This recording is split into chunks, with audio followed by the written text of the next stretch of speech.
Hey everyone, Anark here, and this is another Anark live stream. Welcome to the live stream. Once again, I do this opening for those of you who are watching the VOD afterwards, because there's probably nobody even in chat yet. But welcome to anybody who is here. Now I got to do the thing where I invite everybody and I say, oh my gosh, there's a live stream. Y'all should come join it. That's what I'm going to do right now. See, I'm getting so good at this. I'm like a live streaming master at this point, I think. Good things are happening. See, I'm like multitasking and everything. Incredible. Absolutely incredible.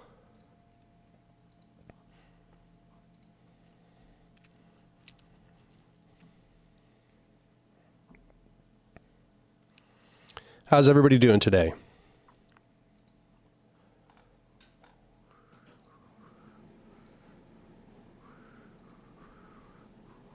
The video keeps freezing, huh? Dang.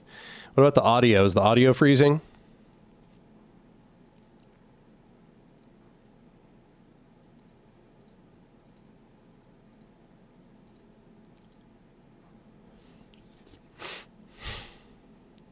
Audio's doing good.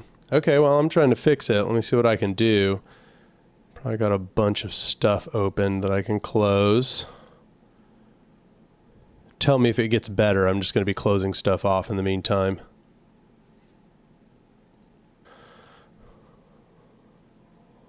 What the heck just happened? Did that work? Yeah, I think that worked. Cool. I think that probably fixed it right there.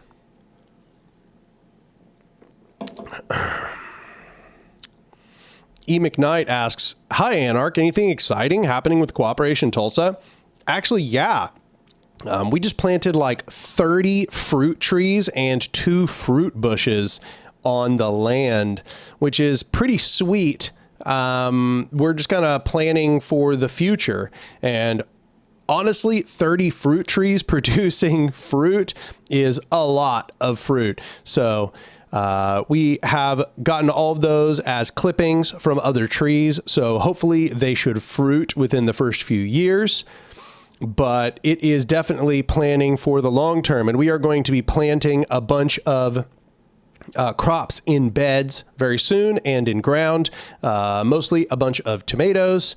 And obviously, as has been said before, the idea is we grow all of this food, we take the food around to people in the area, and we try to get more people in the area to attend. We create general assemblies of the people in the neighborhoods surrounding us, and whatever we cannot give away, we sell, and we dump that money back into investment in the land that is both trying to rewild the land, but also turn it into something productive so that it actually has something to offer the people of the area so that they care about defending it. Yeah, everybody should like the stream. I think that makes a difference. I have no idea if that actually makes a difference, but pretty sure it does. Pretty sure it does.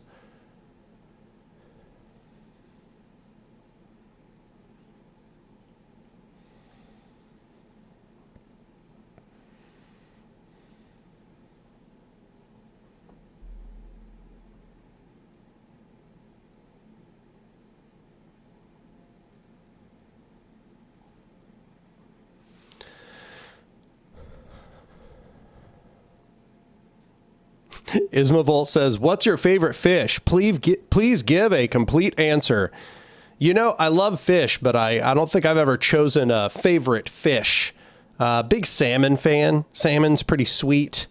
Not literally as in it tastes sweet, but it's great. I love salmon. Big fan of that.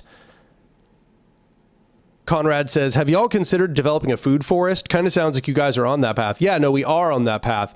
So we basically already have a forest on the land. It takes up, I'd say, probably about an acre of the land. And the forest is a mixture of native trees and invasives and non-native trees. So there's a difference between those, you know.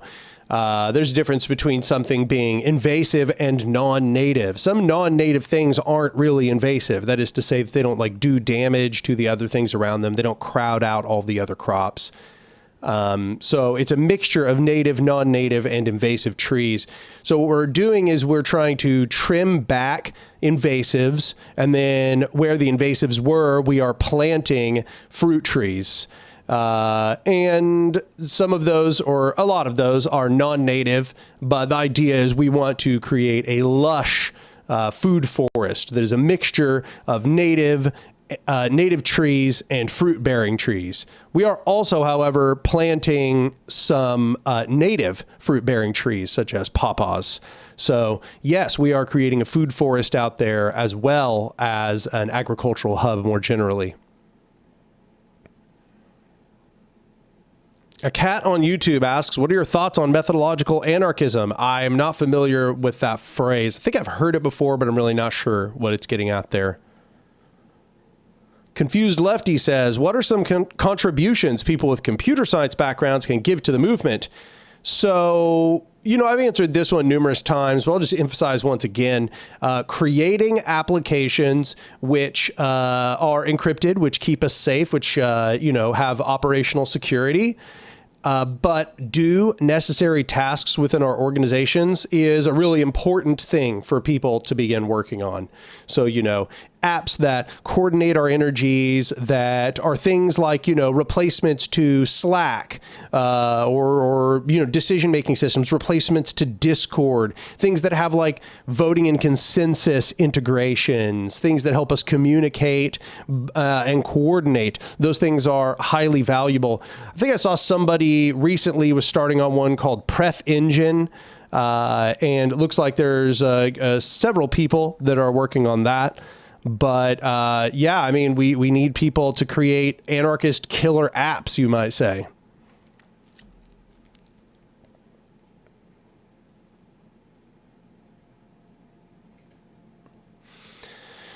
So yeah, what's going on in my life? I am doing... I am working on part 4 of A Modern Anarchism. Part 4 of A Modern Anarchism is coming along.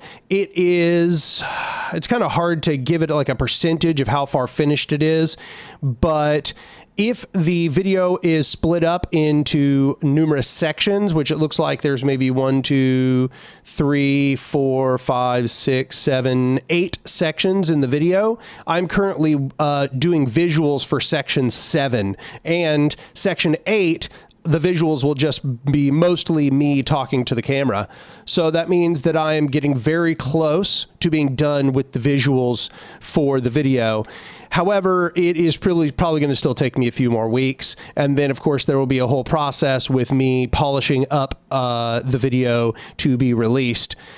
And I know that a lot of you at this point who've been with the channel for some time are just used to me saying that, you know, oh, well, part 4 of A Modern Anarchism is coming out, you know, in the next few months. And that's been happening for years now. It's probably, you know, mind-blowing to understand that this video has been in production for years.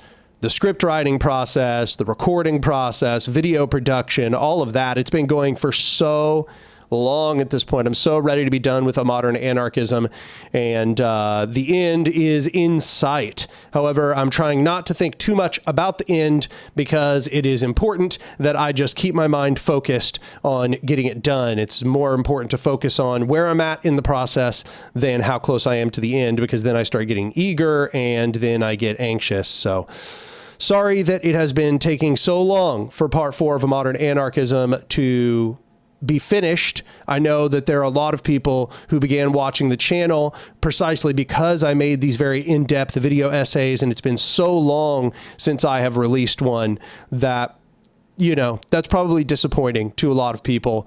But understand that it is still being worked on, and I'm working on the scripts for the next video essays at the same time. So currently working on scripts which involve the nature of fascism, I'm working on one that involves, I guess what you might call false consciousness, as opposed to like class consciousness or a radical consciousness. And where does that false consciousness come from? Kind of tracing the lineage of the concept of false consciousness. And that one is also going to lead us up into the modern era, where the concept of false consciousness, I believe, has a sort of unbroken lineage up into the concept of the spectacle, from society to spectacle, as well as ideas within simulation and simulacra. So that's kind of where one of my works is going at the moment.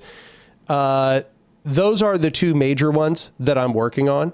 But there's a bunch of smaller pieces as well that I'm working on. So just understand that, you know, A Modern Anarchism Part 4 will be out definitely within the next few months. And then I will be moving on to creating, hopefully, shorter video essays. Part 4 of A Modern Anarchism looks like it's going to be around 3.5 hours long. Oh, God. Wow.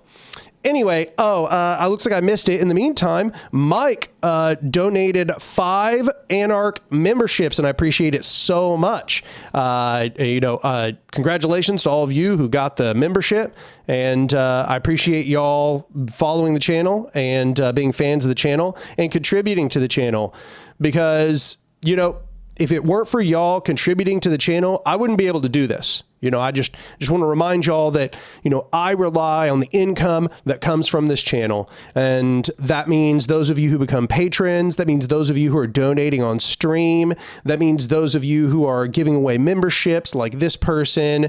All of those things are what allow me to continue working on this channel, to continue producing these videos, to continue educating people about theory and the history of praxis and talking about praxis. All of that comes from you all. All of you contributing to the channel is what allows this channel to continue. Same person, Mike, also gave $20. He says, what would you say to someone who might say anarchism is just Marxist-Leninism without hard authoritarianism? I mean, in the sense that both are about skipping from pre-capitalism to what they respectively call socialism. Well, I don't really think that there is an element of authoritarianism to like progressive social phenomena. So I don't think that changing the structure of society is a form of authoritarianism. Moreover, might I add that anarchists are more likely to advocate a prefigurative approach, which is an approach where we start where we are here and now and begin to build the alternative structures. So when we talk about revolution, often we're talking about an evolutionary process, which at a certain point reaches a breaking point, which is to say, likely when it becomes a notable threat, when that movement becomes a threat to the existing power structure, that is likely when a more traditional revolutionary scenario will take place. But that will be a defensive posture insofar as that we will be doing so to defend the movement that we have built. The anarchists, however, a lot of them do indeed just think that we can do a revolutionary coup and institute a new form of society right afterwards. I would still not call that authoritarianism. I still think that that is fundamentally a defensive act. So we are defending ourselves from a system of exploitation, and that process of self-defense does indeed involve a transformation of society. In the same way that if one is defending themselves from an abusive parent or an abusive spouse, that involves toppling that person's control over you and then instituting a new form of life. It's not authoritarianism to stop yourself from being abused and to form something new where you will not be abused afterwards. So I think that really what this comes from is a loose understanding of the word authoritarianism, which really does not accord to any reasonable definition. A lot of people just think that authoritarianism equals violence, and I think that that is an absurd understanding of the word authoritarianism.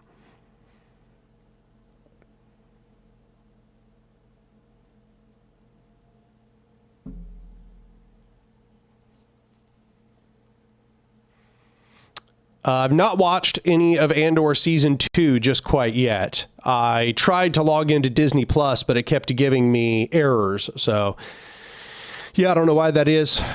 Can't figure out. Something's wrong with the website, I guess. Yeah, don't spoil Andor. All I want to hear is whether y'all think it's good or not. If you want to say it's really, really good, or I'm interested in what's happening here, or like, that kind of stuff, I'm interested in hearing about that. But please don't put any spoilers. I'm really invested in the series. I think a lot of people are.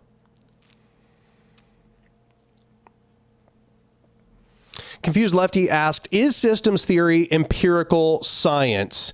Well, I think I've actually asked this question myself. I think that systems theory is I guess you might call it a meta science, or meta analysis of scientific disciplines. So it's more like to me, it looks like systems theory is basically just looking for all of those commonality between all of the sciences. It's looking for those features which all of the sciences appear to be uncovering. And then it offers a framework for understanding how that science proceeds and how the universe proceeds in a generalized way. And I think what makes it powerful is that it is so good at that meta-analysis. It certainly is very consistent with the rest of the sciences. And I don't think that we see system science saying anything or making any predictions which do not directly correspond to the sorts of conclusions that we've gotten from the rest of the sciences. So I guess I would say that it is a consistent meta-analytic theory of the sciences. And it's possible that it by itself could rise to the level of a science, but I think that it is so generalized, it is so meta-analytic that it's going to be very difficult for it to make any specific predictions. So that is a challenge. I think that it is going to need to be able to develop some form of, it needs to be able to look at things that are taking place in the sciences and then be able to say, well, if systems theory is correct, we expect this hypothesis to come true in this science. And through repetition of that process, it might be able to demonstrate itself as itself a science. I would say that at the moment it is scientific, but I don't know if I would necessarily call it a science at the moment. I think that that's kind of open to dispute.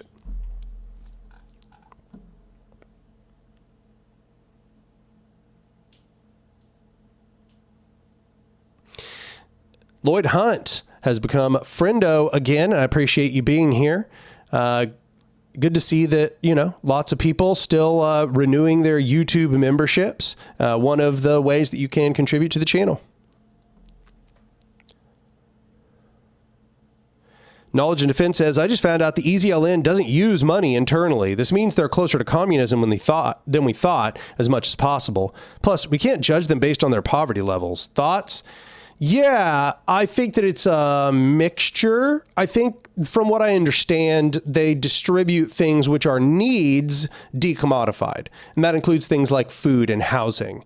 But that the surpluses that are produced are sold, and that any sort of luxuries that are produced are sold. But I found it very difficult to get those sorts of specifics.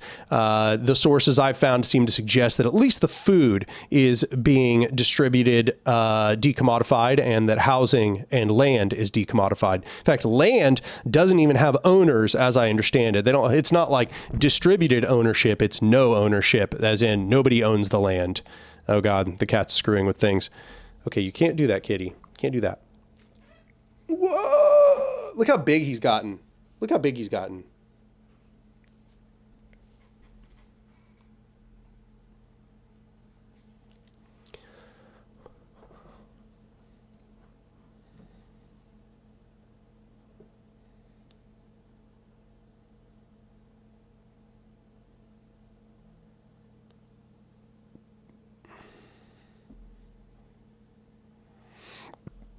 Okay, so good news. So season 2 of Andor is really good. I'm glad to hear it. That's what I like to hear.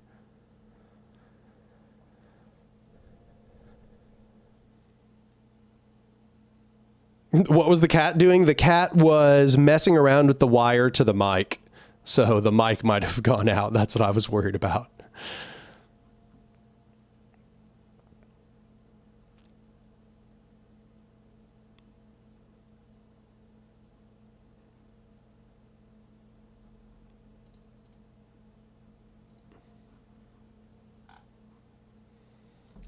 Confused Lefty says, you've said before that things need to be escalated along with development of horizontal structures. Otherwise, it'll lead to some form of reformism. But isn't it better to develop ourselves first? Once again, it needs to take place in rational step with the power we've developed. Obviously, we should not go picking fights that we can't win. We should specifically only be picking fights we can win. But we need to also be constantly conscious of the fact that after we've got the power, we need to be using it. If we don't, there is a very high chance that whatever we produce will just kind of fall back into, if not even reformism, a form of kind of collaborationism, where we just want to keep our heads down and develop and keep our heads down and develop and keep our heads down and develop. And it's very important that whatever we develop, that we have a conception of how it leads to further integration with the masses, further development of sympathy for the movement, further development of the movement. Because if the movement itself is not in any form of conflict, and that doesn't have to mean anything super risky, but if we are not, engaged in any form of conflict with the system, then we are very unlikely as well to develop any of the militant capacities which would allow us to defend ourselves when the system decides to destroy us. So, yeah.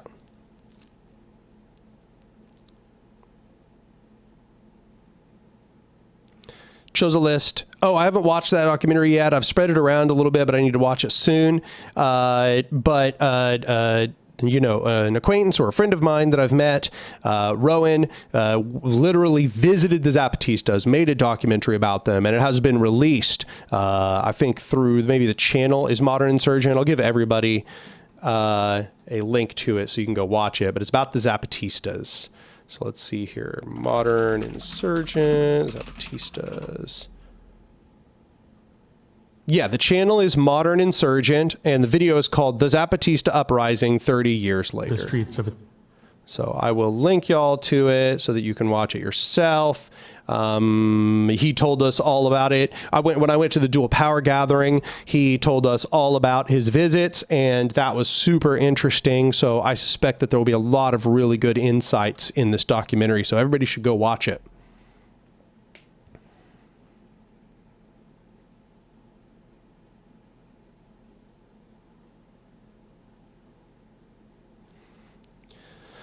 Knowledge and defense. It looks like maybe you have a quote there. I don't know who that quote is from, but the quote is, I guess, from the Zapatistas. It says, we seldom deal in money. For example, we don't have a choice when we have mobilizations because we have to pay for the gasoline with pesos. They don't accept kilos of maize or beans. And this is what we fight, what we combat. Right. Yeah. No, I mean, they've done a lot of decommodification in the Zapatista territories.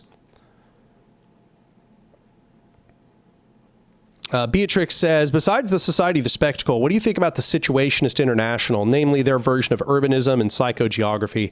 I haven't read enough into them to really have a strong opinion, but, secondhand stuff I've heard, it sounds like that it was good for the development of theory, but it was a drama fest.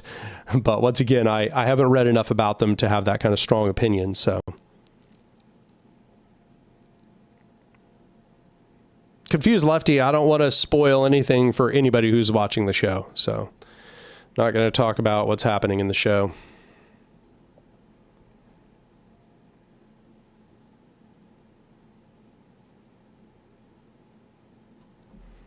Basti says, hey, Anark, I'm new to all this and was wondering how anarchist or stateless systems coordinate to address complex, large-scale challenges like nuclear energy development or pharmaceutical research. I think probably a good place for you to start would be the video After the Revolution, which is a really old video, but it's still a good resource for you to watch at this point. But I mean, the general idea is that the society that organizationalists or social anarchists advocate is a complex society. And that is to say that it is basically a bunch of nested councils, or rather I should say, councils that are nested within federations of councils. And those federations of councils are all integrated together and in communication with one another, planning at various scales based on who is affected by some given decision, making decisions autonomously on the things that only affect them, but making decisions in coordination with other councils at the appropriate scale. So that might sound kind of difficult to understand, but if you watch the video after the revolution, I think it'll probably make a little more sense.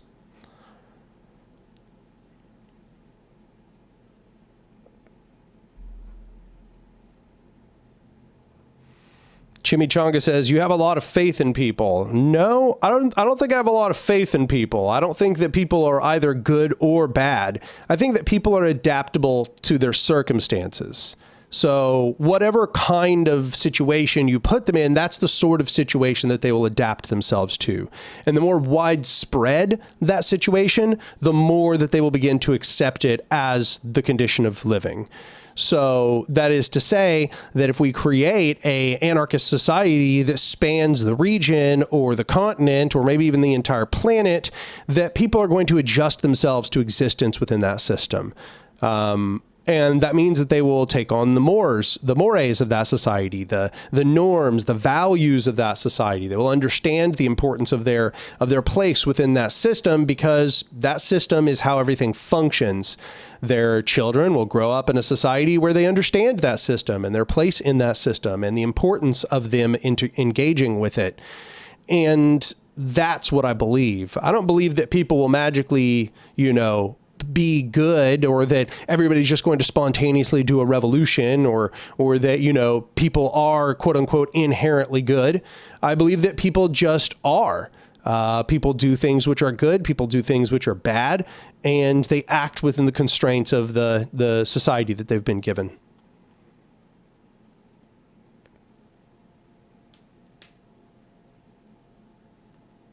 T. Chow says, do you have any thoughts on the idea of the library economy as described by the YouTube channel Anarchism? I think that something very similar to a library economy will be involved in any sort of liberatory society. I mean, there's just a lot of non-perishable goods that absolutely are just going to lend themselves best to a form of a library socialism.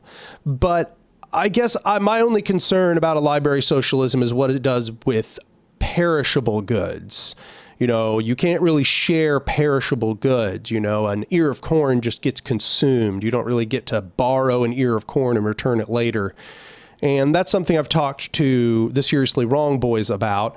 And I can get really a super good answer, but I think they might have done one of their podcasts where they answered a bunch of criticisms, but I haven't listened to the podcast where they answered those criticisms yet.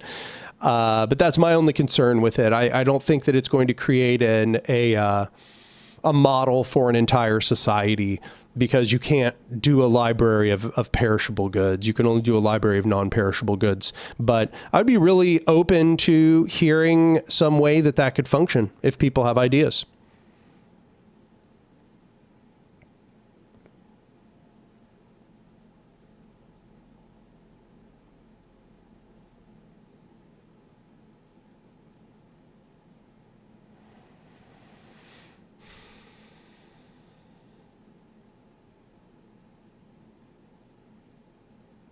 Mason Colbert says, library socialism with mess halls and diners. Yeah, I mean, that's probably that would be a good way to modify it, right? But, then we're in a situation where, I'm trying to figure out what it looks like, if our standard for society is essentially library socialism, what it would look like for people that do the labor to produce non-perishable goods. Like, how are they compensated for that? And I understand that if we're talking about a full-on communist society, we're not even talking about compensation. We're talking about direct distribution. But it does seem like we have two different forms of labor here that have kind of different requirements. And I would like to have some understanding of how that would function, what the differences would be between those. Chosalist says, I think often people see anarchists as utopian idealists who believe in good human nature and all. But in fact, most anarchist systems are designed with precautions to avoid authoritarian abuses. Yeah, no, I mean, Anarchists are not idealists about human nature. I should say social anarchists are generally not idealists about human nature. They believe that humans might do all kinds of bad things, that some humans have, selfish desires. Some people want to dominate others. Some people are going to try to break any system. And insofar as that is true, we have to build systems which are highly resistant to these impulses taking control. The anarchist structure that social anarchists or organizational anarchists advocate is one which is purposely built with a consciousness of how power hoarders might try to infiltrate and destroy that system. A lot of people look at the system and they think that, wow, this assumes that everybody's going to act, very well. No, I'd say quite the contrary. This system exists precisely as it does because it is the best resistance against bad actors. We have this idea that hierarchy is the best resistance against bad actors. I disagree completely.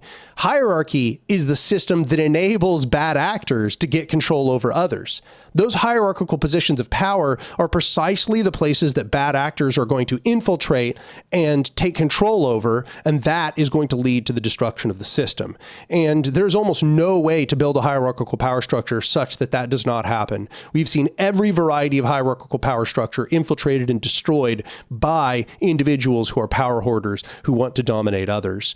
And so hierarchical systems are not more resistant to corrupt individuals. In fact, a horizontal system is the most resistance you can provide to power hoarders, because now instead of them just having to find some way to cleverly get into a position of hierarchical power, they have to actually convince everybody to agree with them, which takes a huge amount of time and effort. And because they don't come from a position of hierarchical power to begin with, they can't just weaponize some position of hierarchical power to, snowball into some other position of hierarchical power. Instead, they have to start down at the level of everyone else and convince everyone to do what it is that they want to do. That is way, way more resistant to power hoarders than any hierarchical system. And that is a fact through demonstration.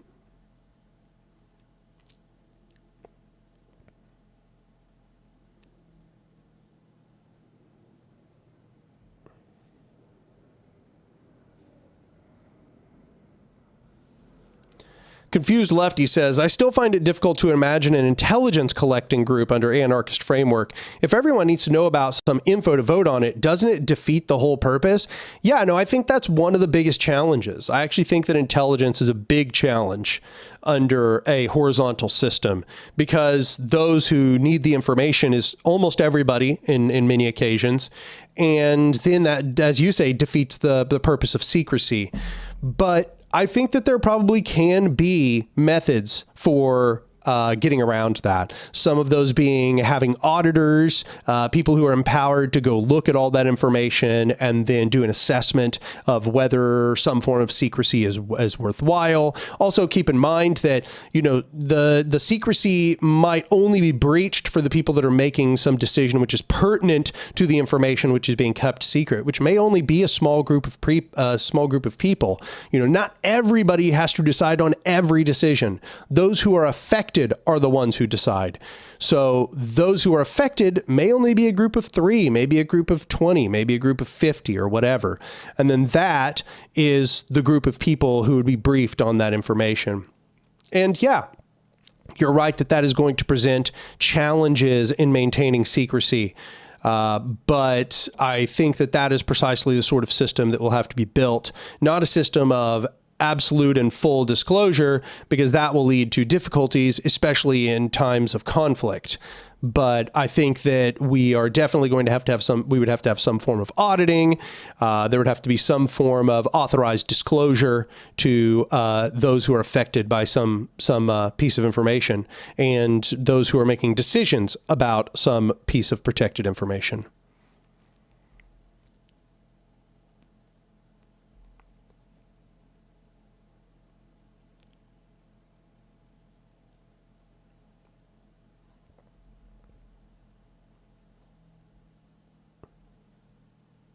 Ingrained in Grain says, would you be willing to do more videos on Flat Rock and your other community gardening efforts? Would love more inspiration for the gardening efforts in Fort Worth, Texas. Yeah, no, I absolutely would. In fact, I probably should. In the meantime, you should go subscribe to our Instagram, because the Cooperation Tulsa Instagram is the place where we are doing regular updates about what's happening.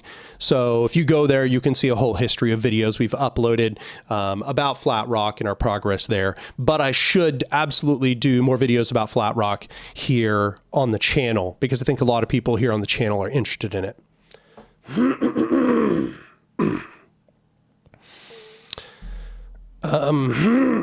I gotta go back. I know I've missed a few of these.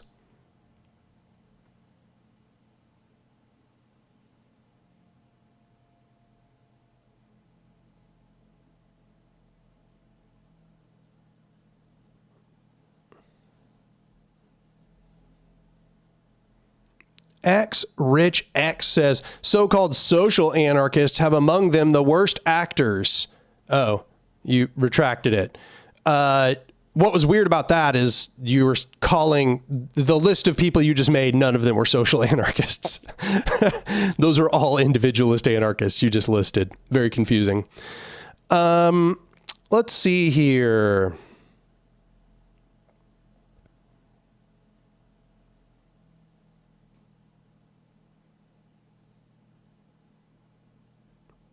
Lloyd Hunt says, there's a lot of jargon and complex ideas when it comes to theory. I'm reading Malatesta at your suggestion. When talking with other people unfamiliar with anarchism, do you have an elevator pitch? Yeah, I mean, I discuss what anarchism is in a variety of different ways.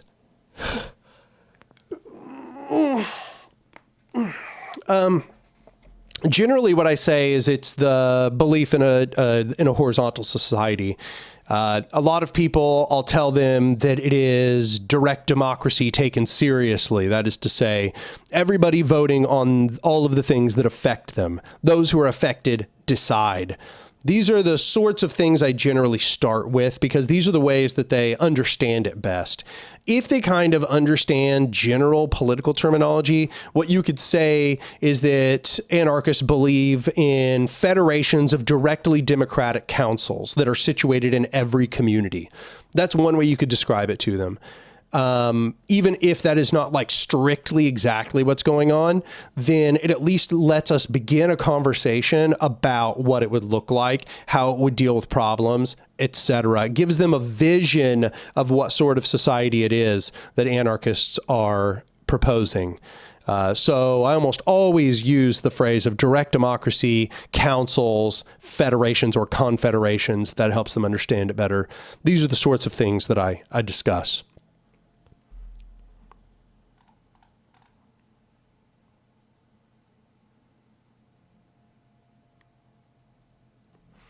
Impact says, hey, Anark, do you know any books on understanding the anarchist understanding of power and how it accumulates? I'm a newbie leftist who reads a lot of Marxist texts, and I wanted a solid steel man on anarchism. Yeah, this is a big part of my own work. So I write a lot about the anarchist conception of power. Me and Felipe Correa are probably the most notable people talking about the concept of power in anarchism. People have come to call this power theory. And we are probably the two most notable people writing on the anarchist conception of power these days. Most other anarchists historically talked about class more than they talked about power. They talked about domination more than they talked about power. My work talks about power and power structures. And so if you wanted a good place to start, you should probably watch or read my work, Power. Then maybe you want to watch or read my work, A Modern Anarchism. These are where I lay out my theory of power most extensively. And I think that that would probably help you understand my positions and, might I add, the generalized anarchist position as well. And if you want to talk about the accumulation of power, you might want to look at the beginning of the video or essay After the Revolution, which kind of talks about a, immune systemic understanding of power and how the anarchist system is meant to prevent the buildup of a I guess what you might call an invading entity, how anarchism is like an immune system for the masses. So if that's what you're looking for, those are probably the videos you're wanting to look at. And once again, Felipe Correa also writes works about an anarchist theory of power. So yeah, but if you just mean the concept of power and you don't mean actually a text which is talking about power, quote unquote, in its explicit form, but is instead talking about what you might call power, the creation of systems of domination, I would recommend something like Rudolf Rocker's Nationalism and Culture. He definitely talks about how this power develops and by way of its development, how it leads to the destruction of that society, the destruction of the culture which it domineers. So hopefully that is helpful for you.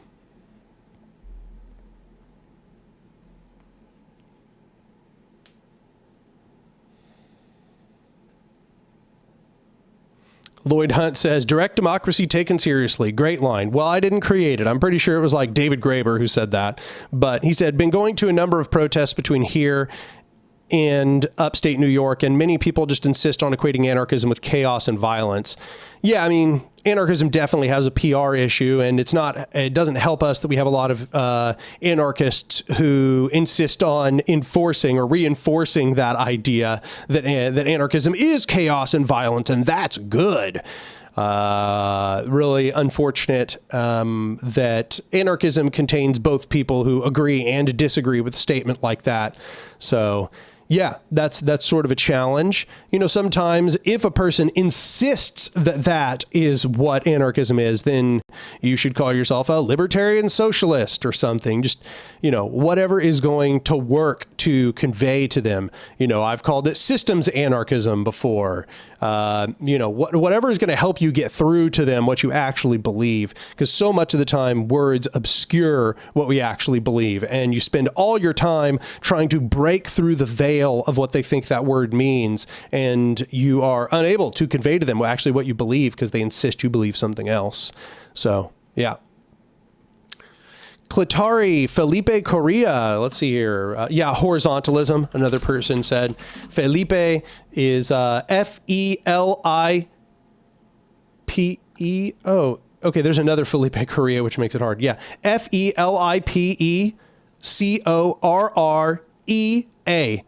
You can find his work on like the Anarchist library and stuff like that.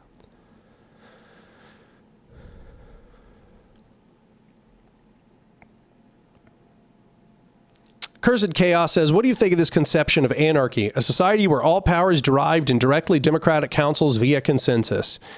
Yeah, I mean, that would probably help a lot of people understand what is being said. I have my own conception of anarchy as being an emergent process which comes from a society that is designed horizontally, that takes into account systems, theoretic premises, a society which is designed to be able to go through, or rather, anarchy is the self-organized critical response of an anarchic society. So you build an anarchic society. It's got a bunch of these qualities of horizontalism and consensus and so on. And those, when they function together properly, they produce an emergent process. They produce an emergent feature. And that I call anarchy. I call that emergent, self-organized criticality. I call that anarchy. So anarchy, for me, is the result of a particularly structured society. It is not itself the structure of society, but that is a me thing. That is not what other anarchists necessarily mean by that. That's what I use this word anarchy to mean in my theory.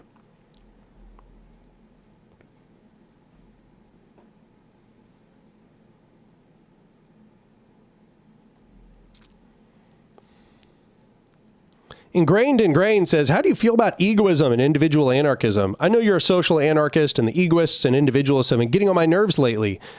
Yeah, they've been getting on a lot of people's nerves lately. I've been having so many people reach out to me being annoyed by them and being annoyed that anarchism is associated with them. But I will say that I don't think it's like all egoists and all individualist anarchists are as annoying as some of them are. If you would like to know my more general analysis of egoism and individualist anarchism, you should watch part 2 of A Modern Anarchism, where I actually like go pretty in deep about Stirner and the concept of egoism and individualist anarchism and the flaws of individualist anarchism, where it falls very short of being a coherent theory.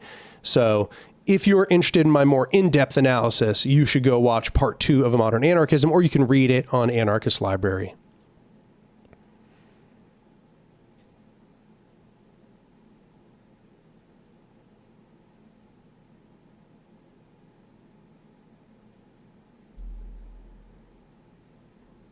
Confused Lefty says, should there be ideological requirements to be a member in a mass organization?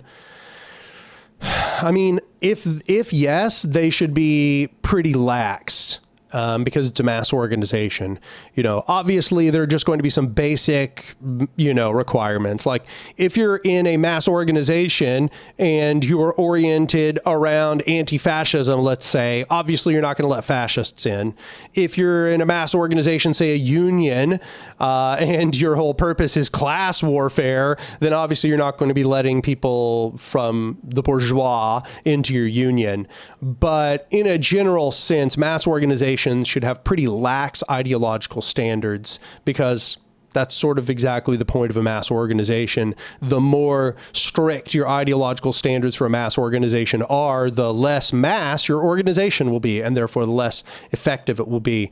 It's important to be able to separate what our organizations are, which are catalyst groups or specifically anarchist organizations, from mass organizations, which really arise spontaneously from the people, and they're not going to be directed by anyone.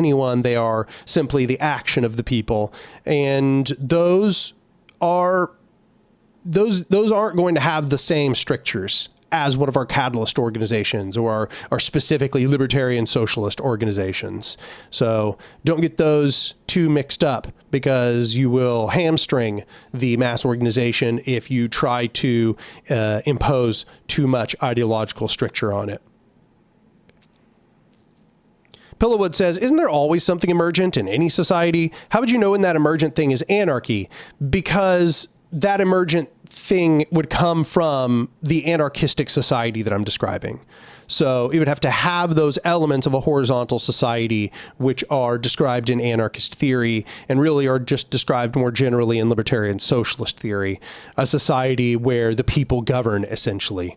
If you'd like to know more about those features, you can watch part 2 of A Modern Anarchism, again, more towards the end of A Modern Anarchism Part 2.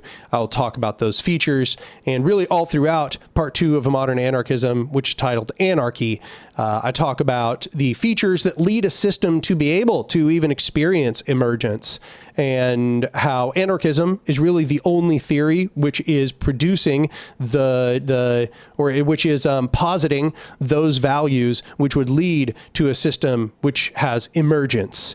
And here, by emergence, I don't just mean something that is, the result of a society's functioning, because as you say, every society has results of its functioning. No, I'm talking about a principle in chaos theory and in complexity theory, which are scientific disciplines, the concept of emergence. So emergence is not just the result of how society gets structured. It is a specific outcome of how a system is structured. It is when that system functions as more than the sum of its parts and sort of now has a new, completely emergent set of functions that are above and beyond the simple rules that dictated that system's function beforehand.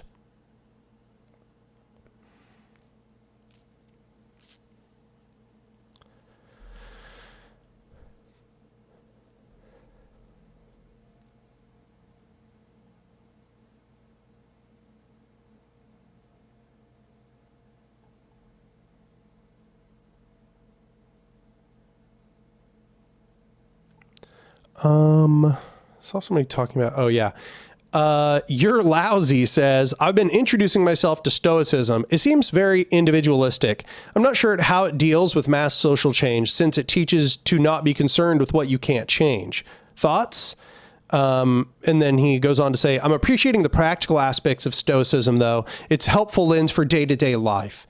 Yeah, no, so when I say that I'm interested in Stoicism, I don't want to give people the impression that the Stoics were themselves very conducive to revolutionary thought, because I actually don't think they really were. None of them have really struck me as being very revolutionary in their thrust. As you say, they tend to be very individualistic, very inward focused. But I do think that Stoicism gives us a set of values about how to survive hardship. A set of values about how, instead of avoiding hardship, embracing hardship, recognizing how we must live in order to live through hardship, how to cultivate a sense of self that is not literally impervious to all of the suffering of the world, but is able to live with the suffering of the world, while also still achieving the things which are conducive to our character. And I think it's also a set of principles about developing a good character, about developing, a strong sense of self, developing, I guess you might call it fortitude, right? I think that it has a lot of good lessons to teach on that front. And I think more of us would do well to learn the lessons of the Stoics. But I will say, I think there is a way we could expand the Stoic conceptions to include a revolutionary idea. And that is, as you've noted, the Stoics, one of the fundamental features, or maybe the key feature of Stoicism, is this idea that we need to separate what we do control from what we do not control. And the Stoics go further to say the only thing we truly control, is ourselves. And I think that can be a challenging idea for people. And it can be challenging for a variety of reasons, right? We are constantly in a process of feedback with the world. We're constantly interacting. We're constantly engaging. We know that our actions affect the world. And so it can be difficult to be told that the only thing we truly control is ourselves. Because it's like, well, it seems like I'm engaging and interacting with the world and creating outcomes all the time. How can you say that all I control is myself? Well, the Stoics would point out that all of those statements were statements of what you do, right? You engage, and your engagement creates that outcome.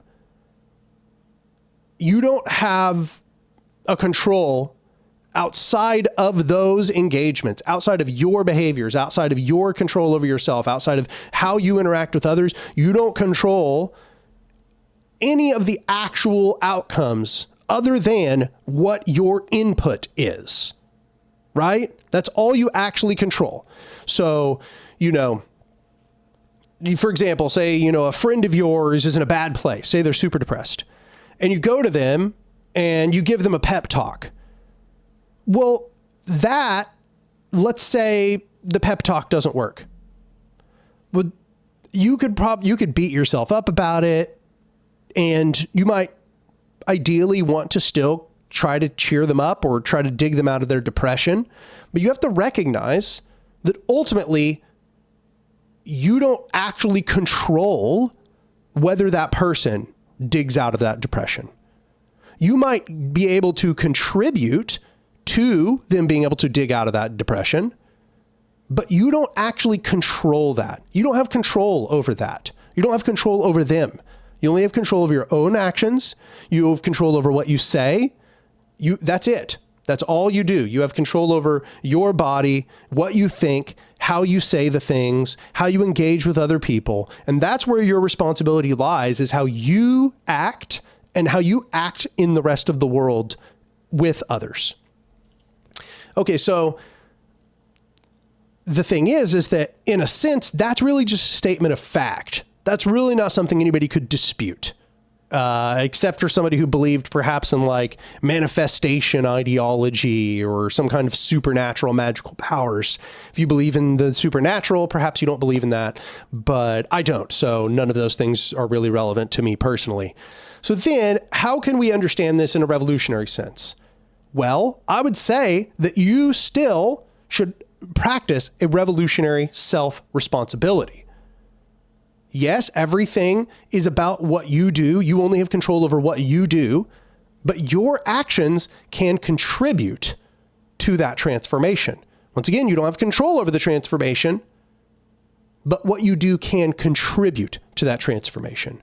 And enough people added up, contributing together, can create the sort of transformation you want to see. So now that we lay that out, some people might say, well, now it feels trivial. Now, what is it that I get out of this? Well, what I would say you get out of it is the same thing that you're sort of getting out of Buddhism, which is to say, what the Buddhists talk about is how so much of our suffering in the world is our attachment to things. It's our attachment to what the things give us. It's our attachment to outcomes, our desire for a specific thing to turn out a specific way. The Buddhists say that until we can free ourselves from that process of desire, from that attachment to outcome, from that attachment to things, we are perpetually going to suffer, right? That's what the Buddhists tell us.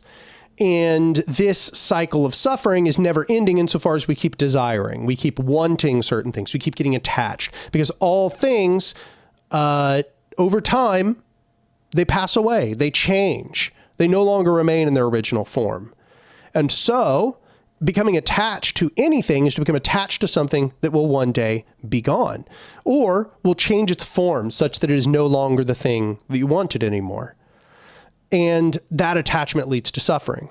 So back to Stoicism now. I think Stoicism is kind of telling us to not get so attached to those things outside of our control, or not get too attached to the outcomes of those things outside of our control, because ultimately we don't control them. Ultimately, we can't change those things other than what we choose to do and what we cultivate within ourselves. So we have to cultivate within ourselves a capability to change those things outside of ourselves. And at the same time, not get too attached to those outcomes such that we suffer deeply from it.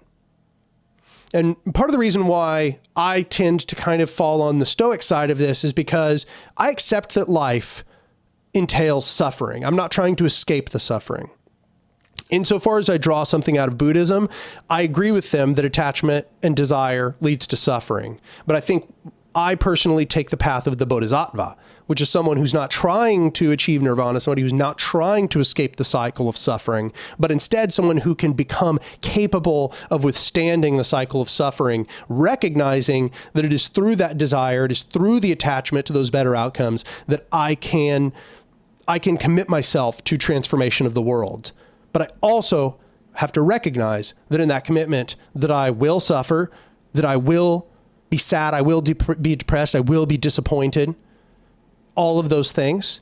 And I think that Stoicism offers a lot of the tools that I think personally allow me to overcome that inherent and necessary suffering to an existence where I choose desire, where I choose attachment. If I choose desire, if I choose attachment, I almost feel as if my only option is to choose something like Stoicism or like absurdist existentialism. And so that's my personal opinion. That's my personal approach, just sort of expanding on why you might hear me bring those ideas up.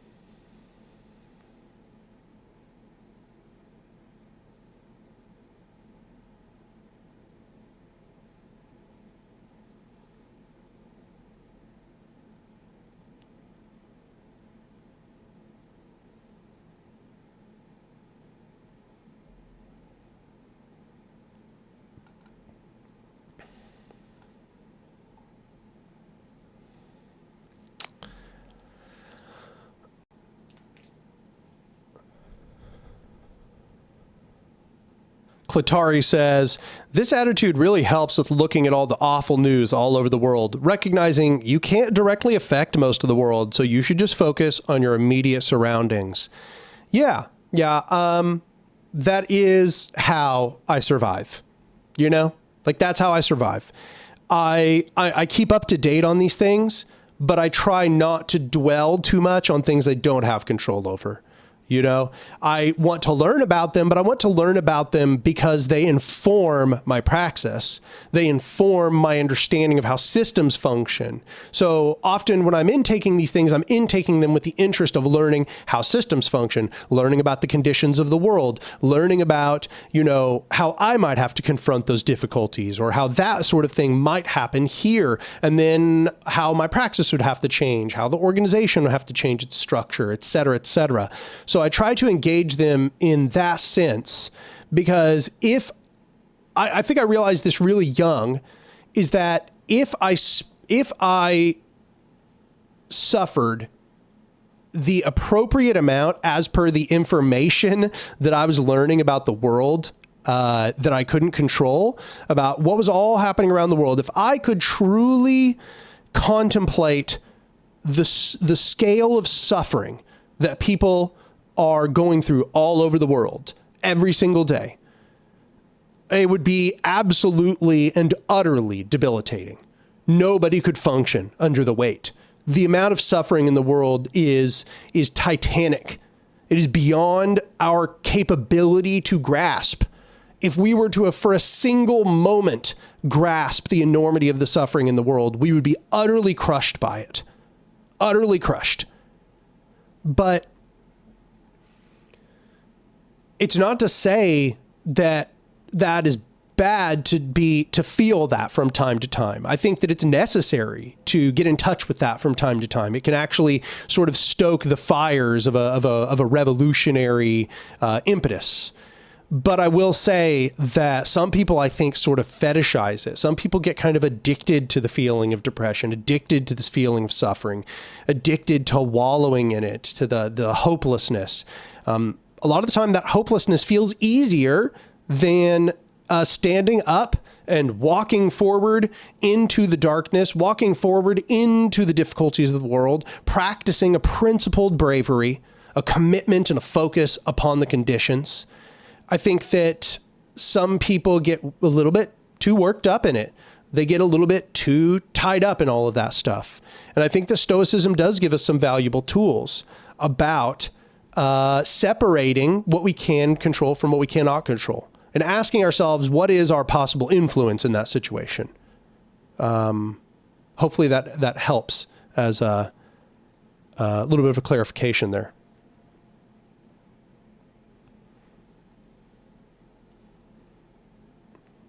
Your Lousy says, very interesting. Honestly, your last video has been ringing in my head, and specifically the quote, "The obstacle is the way," has been helping me a lot. Yeah, that's what I'm saying. I mean, there's a lot of wisdom in Stoicism. Even if we recognize the limitations that you've described, I think a lot of what people could do more of is trying to take the good from things that maybe, you know, aren't all good, that we disagree with 5 or 10% of, but taking what is good from the remaining part. And I think Stoicism has a lot of valuable things to offer, even if we sort of remove those difficulties.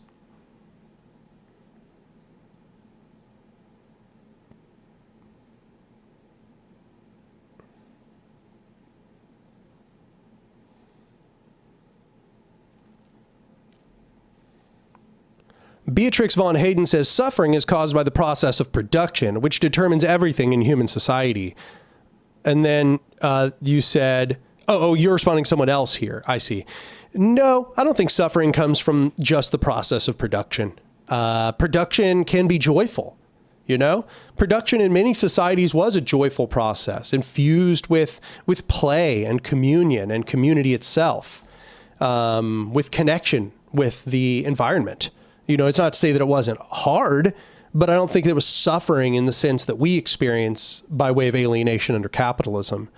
Suffering, I really do think the Buddhists are correct. Suffering comes from desire and attachment. The only problem for me is that it seems that that would indicate that the only way to escape suffering would be detachment. And I refuse. I refuse detachment. I refuse to not desire a better world, to not become attached to the outcome of people's lives being better, the outcome of people having autonomy, having the ability to determine the function of society. That to me is an acceptable outcome to suffer for.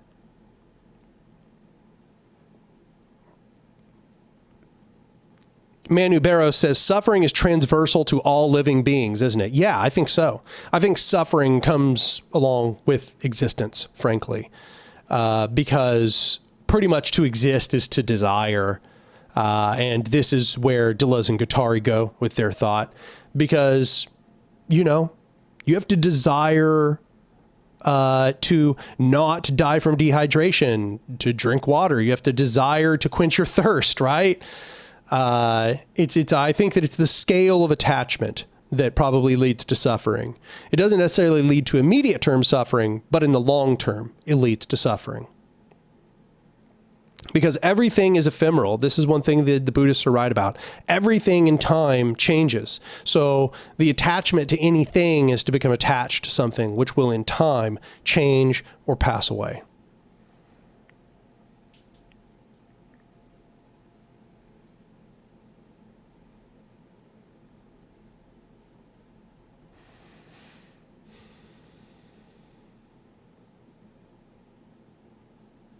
Confused Lefty says, the question is, at what point does focusing on horrible things become disempowering rather than mobilizing? At what point does indignation and anger turn into despair? Yeah, I mean, I think that's where a lot of people are at right now. I think a lot of people, and I'm seeing so many people talk about that exact subject, I think a lot of people are recognizing that this doom scrolling that we all do all day long online, watching Twitter, watching TikTok, watching whatever, these things, it's unhealthy for us. This constant process of just consuming the news of how negative everything is all over the world. Some amount of it is necessary because you really do need to know about what's happening in the world around you. But let's all be honest, you know, a lot of what we do is people kind of just sit around and languish in it. They just consume only that negative news all day long. And then you consume people's hot takes about the negative news all day long. And then you consume people's hot takes for a week afterwards. And that, I don't think that leads to anger and outrage. And I think a lot of the time it leads to a feeling of disempowerment, discouragement, hopelessness. You know, somebody in here was mentioning active nihilism. I think active nihilism is a very rare response to these sorts of things. I think that nihilism much more often just leads to defeatism in inaction. There's a very, very, very small portion of the populace that, when confronted with this sort of doom and hopelessness, chooses to rebel for the sake of rebelling. I might also add, I don't think that that is actually a good response to the problem. To rebel for the sake of rebelling, like, that's not going to change society. I mean, it's good insofar as that it offers some counterbalance to the system, but that is not going to lead to a transformation of society. So we need people that have a hopeful realism, you might say, that recognize that the future is, as of now, undetermined. And as it proceeds, or as the future will be the result of a succession of presents. You are in that present right now. You can act, and your actions can lead to the better future. But you have to ask yourself what it looks like for that future to come about and how that coordinates to your actions right now. And recognize that if you choose the right actions, that future that you hope for might take place, but it will only take place if you endeavor toward it consciously. If all you do is rebel for the sake of rebelling, then that's all you're doing. You're promoting an eternal cycle of rebellion without transformation. Transformation requires deliberate action. It requires the creation of long-standing structures, structures which will outlive you. That requires you to think about the future. You're never going to create a structure from rebellion alone. Even the structures that come from rebellion, they come from the feeling of hope in the midst of the rebellion. That feeling of hope, that is what creates the future. But it has to be a hopeful realism. It cannot be optimism. Optimism also leads to inaction, just like pessimism. Optimism leads you to think, things will get better on their own. It'll ultimately work out. No. Who's to say that things will ultimately work out if you don't do anything? Things won't necessarily ultimately work out. So I think that optimism and pessimism are equally a problem. We have to have a hopeful realism.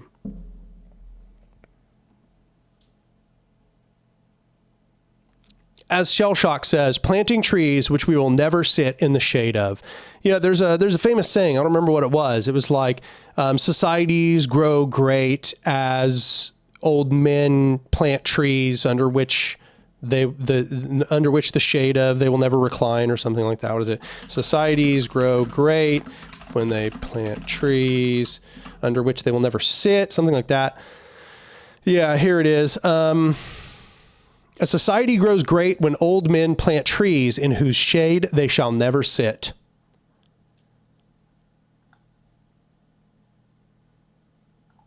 That is the dead truth of it.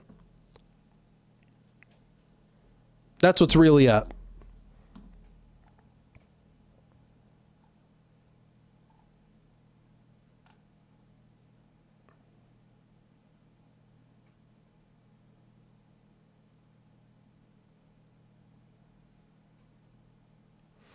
Drunk, I don't know what the ISO is, so I can't really answer that question.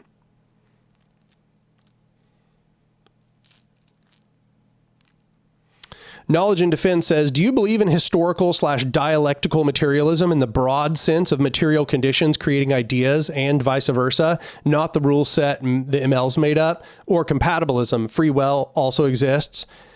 The problem is that I've just heard so many people state what historical and dialectical materialism is in so many different ways that it almost feels trivial to say whether I agree or disagree with it. I would have to be given a particular formulation. So here you say, material conditions create ideas and vice versa. Yeah. Yes. Material conditions create ideas, and then ideas of people motivate them to change material conditions. Yep. It's a feedback loop. That's how it works. And I think that a lot of the time, this is actually one of the issues that people have in assessing structures. You know, they believe that the ideas of the people in the structure is going to change how the structure functions. We'll just take the enemy structure, but we'll put good people in there, and then they will not function by way of the structure. And I just don't think that's how it works. Structures are what determine people's ideas. So then it is going to be people's ideas are going to be highly conditioned by the structure they're within, especially when you have a structure which has a bunch of incentives and disincentives built into it. Those incentives and disincentives are going to condition your behavior and your ideas about the world.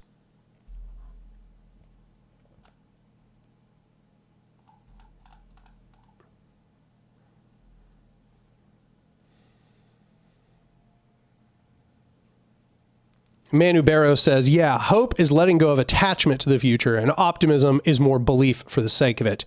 Yeah, agreed. I do think that there's probably some people are naively hopeful, but I think that hopeful realism is what I would advocate, I would call it. My video Hope lays this all out.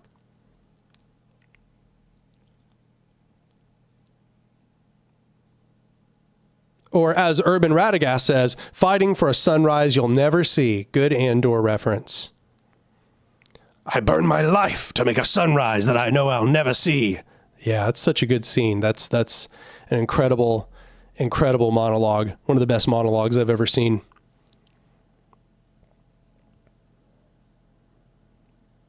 Knowledge and Defense says, yes, but my emphasis is on how free choice is an illusion. There's no room for it at all in Marxism from what I've seen. Well, yeah, I mean, I don't really believe in free will, so I don't really agree with free choice, but that doesn't mean that will doesn't exist, you know?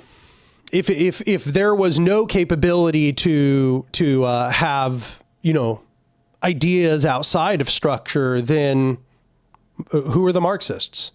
Right? Like, where does that idea come from? How did Marx buck the trend? You know, how did Engels agree with Marx when he was a capitalist himself? You know, obviously people's ideas are not strictly bound in that sense, but the general sense is that societal structure determines people's ideas.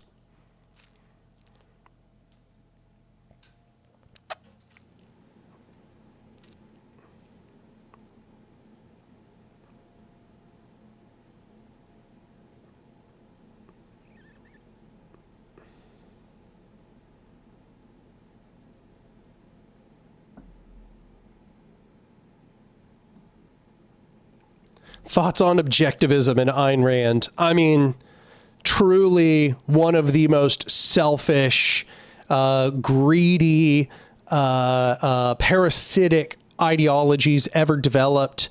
Ayn Rand's probably one of the worst human beings in modern history. Absolutely revolting and has no connection to anarchism whatsoever.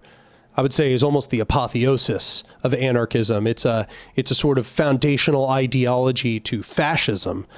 Ayn Rand there's a reason why Ayn Rand admired a serial killer as being a demonstration of her ideas.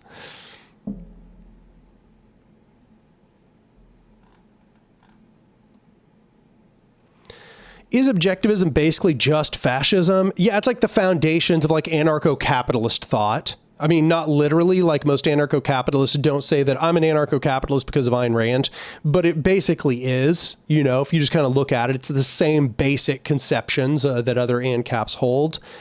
And as we've witnessed, anarcho-capitalism is in direct collusion with fascism. We can see this with Millet being so close to the Trump government, for example.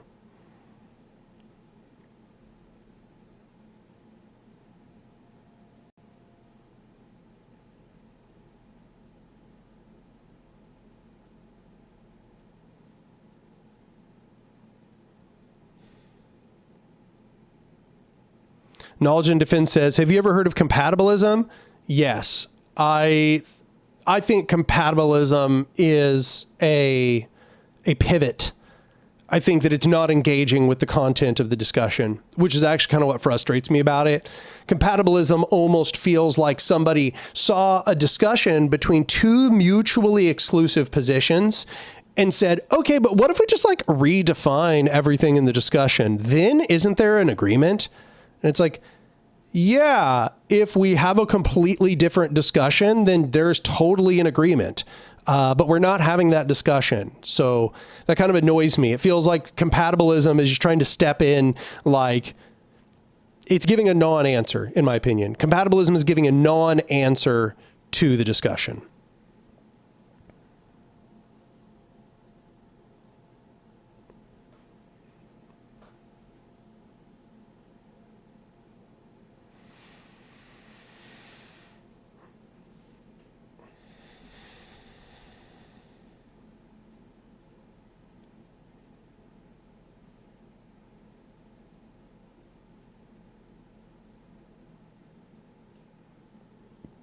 Cursed Chaos says, what do you think of the Voltaire quote? If you can believe in absurdities, you can commit atrocities. I agree 100%.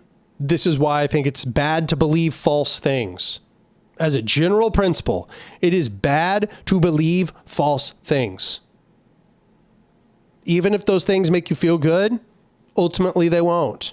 They'll probably lead to your suffering in some sense or another. And they'll probably lead to the suffering of others in some sense or another. I just do not advocate the belief in falsehoods. I think it's bad to believe in falsehoods.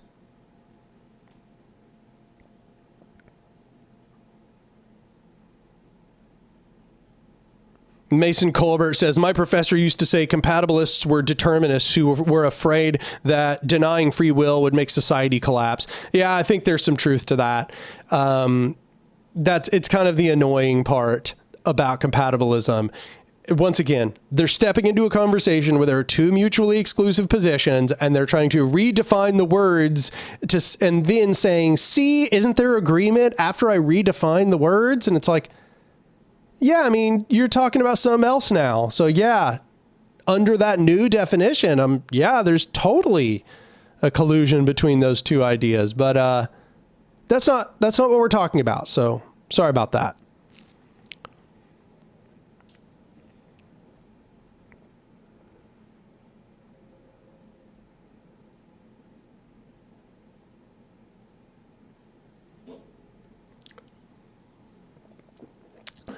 Shellshock says, thanks, y'all. How do I get alerted about these live streams? Are they every fourth Friday? They're every last Friday.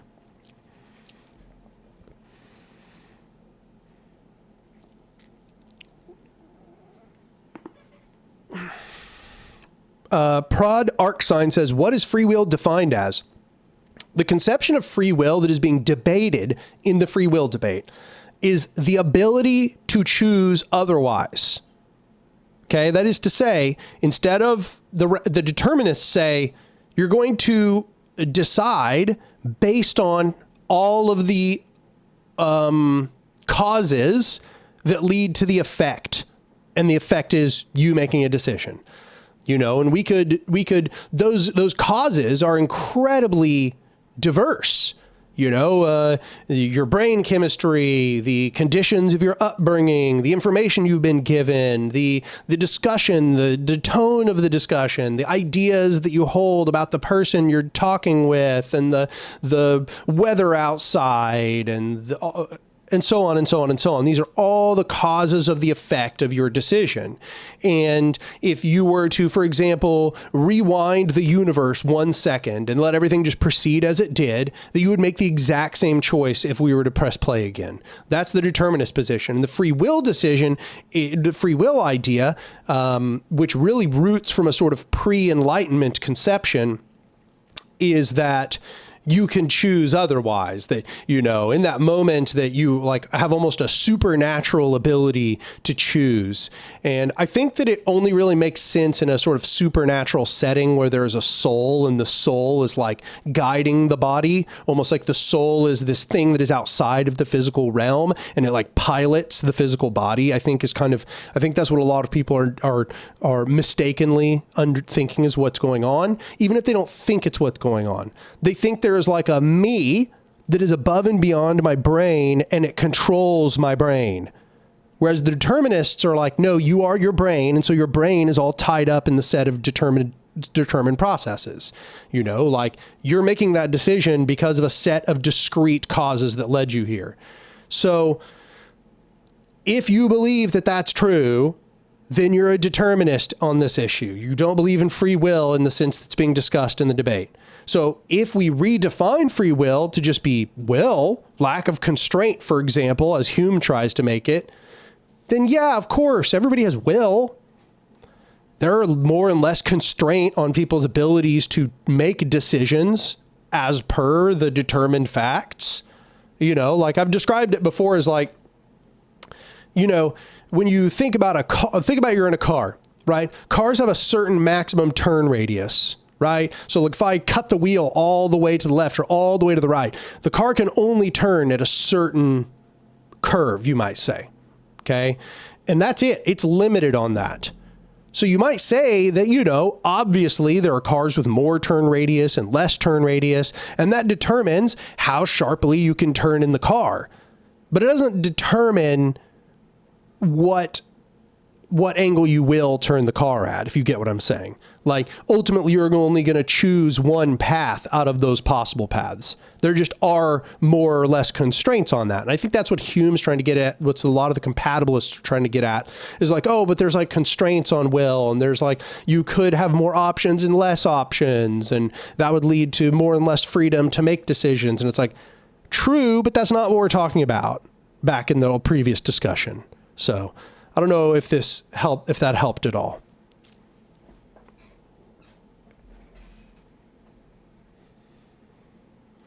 Beatrix von Hayden says, well, if something else controlled your brain, then you would not have free will either. Well, I guess what I'm saying is that they conceive of the spirit as being the you and the brain as being the meat mech. Like you are controlling the body, not that you are the body.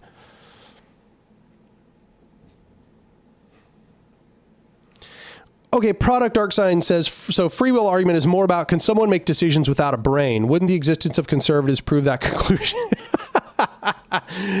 That's funny. It's not exactly, can you make decisions without a brain?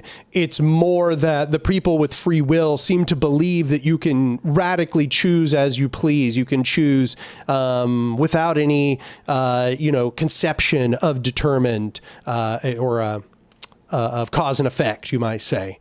That, choice is radically free. And once again, I just don't believe that's true.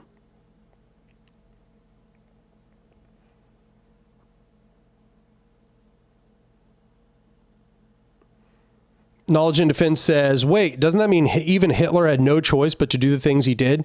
Yeah, ultimately. That's like sort of one of the issues with the universe. Everything proceeds on a deterministic set of rails. The question is, and this is what I think I often have to bring people's minds back to, is that right now, as you understand this, and as you understand the information that is coming into your brain, you are in the process of reconditioning that pre-programming that will create the impetus to make decisions in one way or another in the future, right? You are reprogramming your brain at every juncture. The brain is being reprogrammed. And in that internal process, there needs to be some awareness that you are reprogramming your brain with a recognition of how you will respond to future impetuses. And that is the awareness you always need to have. It's not to say that because there's no quote unquote free will, that is to say a supernatural ability to choose otherwise, therefore there is no will. I mean, there absolutely is. And people have choices. Like right now, my brain, within the realm and the scale of all possibilities, I could choose to hold up one finger or two fingers or three fingers. Even recognizing, of course, that the reason I just did that is because we're having this discussion. Part of the cause is the chat and bringing up the concept of free will. And why did that get brought up? Because y'all have probably thought about it before. And why have you thought about it before? Because there was a debate about free will, for the last few centuries. And why are we having a debate about free will for the last few centuries? Because there used to be a concept of the soul. And why do we have a concept of the soul? And blah, blah, blah, blah, blah, until we're all the way back to the Big Bang. But that, when you think about every single moment, you should be thinking about what is the reprogramming process that is taking place inside of my mind? And how do I want that process to proceed? And that should be your understanding of the situation. When you kind of think about just because there's no free will doesn't mean that things do not act as per some set of preconditions. And those preconditions can be altered, right? Just think about let's think about a robot. The robot is told every time you see object A, do this action. Every time you see object B, do this other action. So that's completely determined. It has an outcome, a specific outcome assigned to object A and assigned to object B. We agree that thing doesn't have any free will. And yet, if we change its programming, if we change it to where now when it sees object A, it does some other action, and object B, it does some other action. When it sees object C, it does some other action. That still changed the outcomes of how that thing functions. The difference is you are in an internal process of changing your programming all the time. Whereas that robot is having its programming changed by whatever, theoretically some outside actor, you are constantly in the process of consciously mulling over things and thinking about them, changing your preconditioned responses to how you are going to react to certain stimuli. That, I think, is a really important thing to understand. And it's also important to understand this because it means that those knee-jerk reactions that you have in the moment those are also something that you are constantly intervening in. That's also something you're constantly, you should be conscious of. Oh, this response is my programmed response. And it may be better for me to do a non-programmed response right now, for me to think outside of the box of my normal conceptions, for me to, it's not that you have a radical free will. If we press rewind and then play again, you do the same as you did before.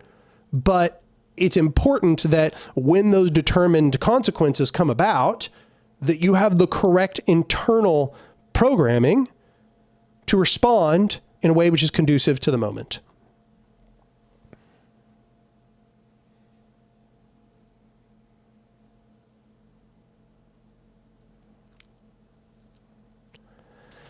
Urban Radagast kind of nails it here. This is why we need to change societal systems. Our systems affect how we are pre-programmed. That is exactly right. That is precisely why I say that humans are adaptable. That's precisely why I emphasize the importance of surrounding social systems. It's precisely why I emphasize that we have to build a system that is like an immune system against power hoarding.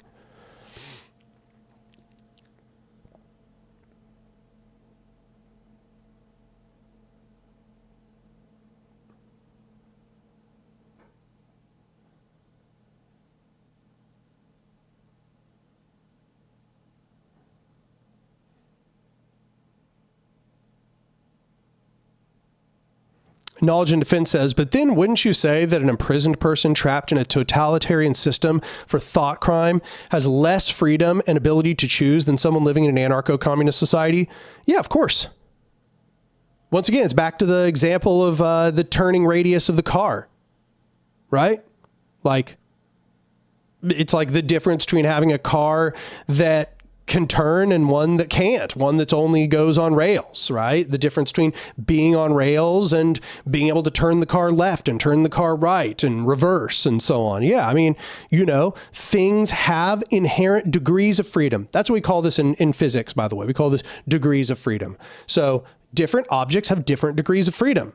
In fact, it might interest everybody to know that almost all of physics can be mapped by understanding the degrees of freedom of the smallest pieces, and then adding that and adding and building, understanding those degrees of freedom.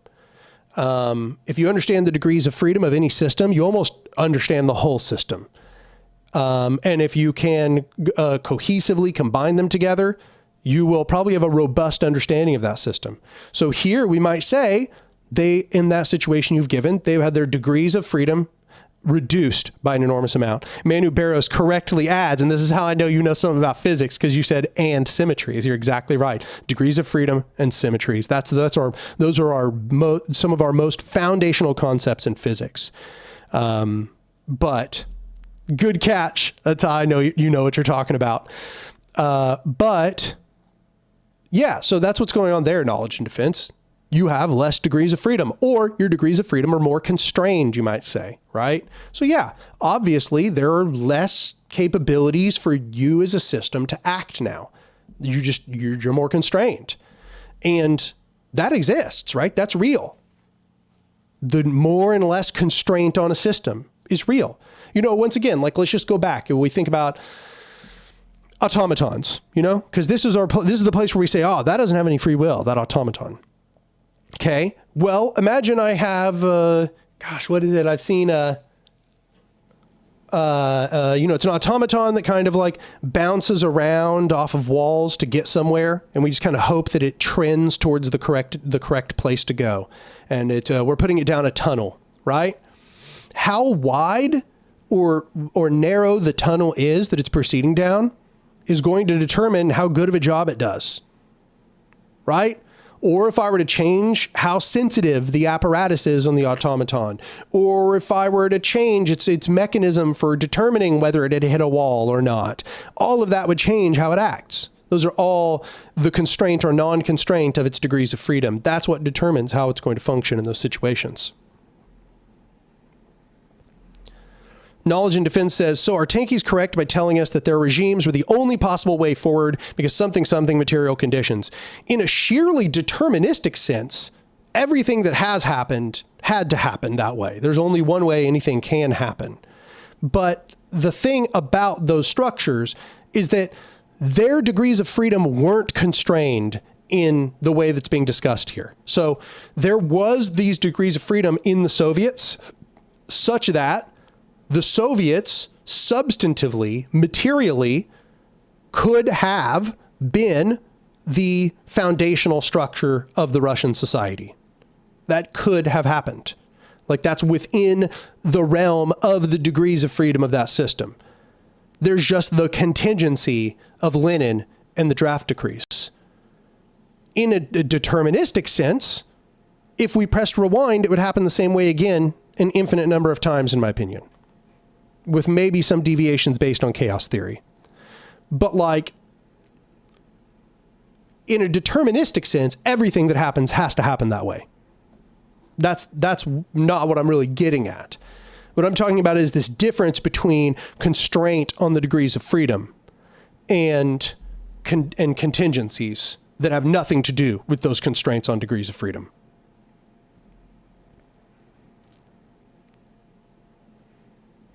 How do we reconcile? Colton Roscoe says, how do we reconcile determinism with the Amsterdam theory of quantum physics? I assume you mean the Copenhagen theory.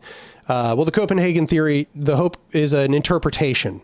So I personally don't believe in the Copenhagen interpretation, but even if you do believe in the Copenhagen interpretation, there's still determinism at large scales. Copenhagen would basically just say there's non-determinism at very small scales, and even then only in scales where outcomes are very, very, very unconstrained. So yeah, a lot of people misunderstand the Copenhagen interpretation. They believe that it's saying that everything functions like the double slit experiment, and that's not true. Wave functions undergo collapse as soon as they engage or they interact with other systems, and every single wave function above the scale of a single particle is already collapsed. That's the reason why all of our bodies are put together, because the wave functions all collapsed. So even under the Copenhagen interpretation, there are no quantum effects taking place at our scale. So determinism reigns at the macro level, nonetheless. Copenhagen interpretation makes no difference to that.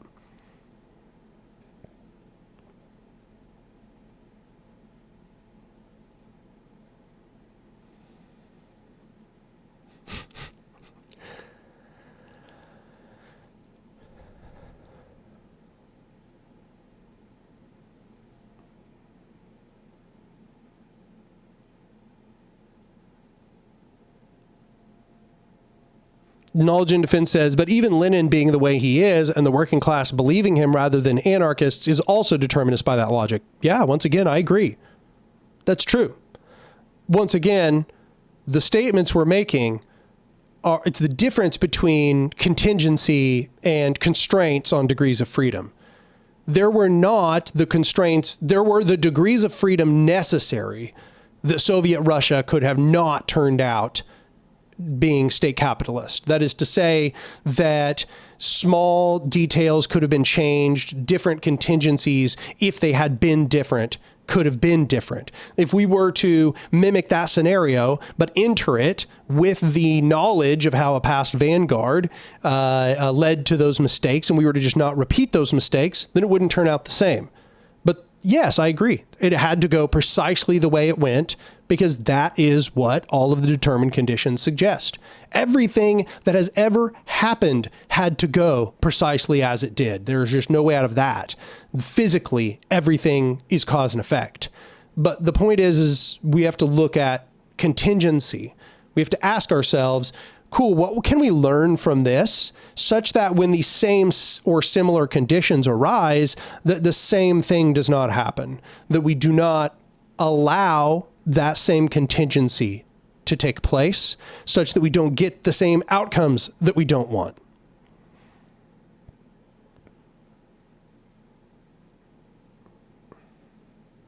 Sunny D says, the idea that quantum physics proves free will is pretty absurd. Quantum physics absolutely does not prove free will. Even if you were to imagine that, the chaos of quantum physics made its way all the way up to the human scale, I'm sorry to tell you that would mean that it was chaos, not free will.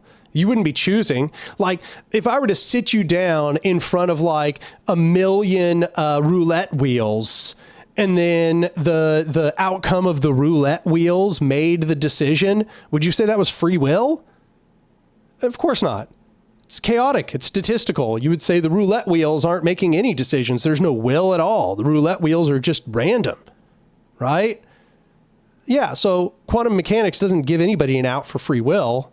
It would just mean that free will was now random. That's nothing like free will. In fact, I would say that's another refutation of free will.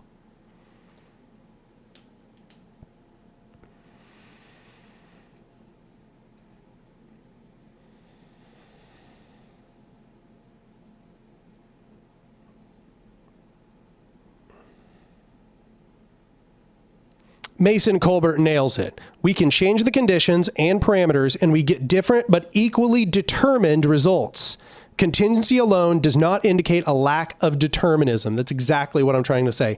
In fact, what you learn is that in complex systems, small interventions lead to big outcomes. Okay. So like imagine, this is where we get this butterfly effect thing. I think everybody's kind of familiar with this. If we'd gone back to Soviet Russia, and somehow we had injected skepticism of vanguard rule, it's possible it could have gone radically different. But that would have still been determinist. It would have been a determined set of outcomes. And cause and effect would have proceeded from there. So, yeah, at the end of the day, that's what I'm trying to say. I know it's difficult probably to convey, but...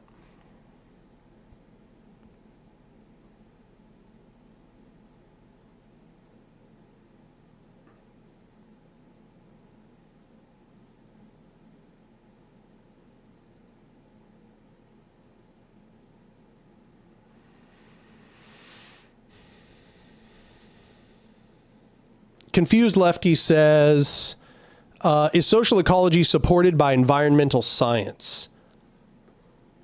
So let's state what social ecology is.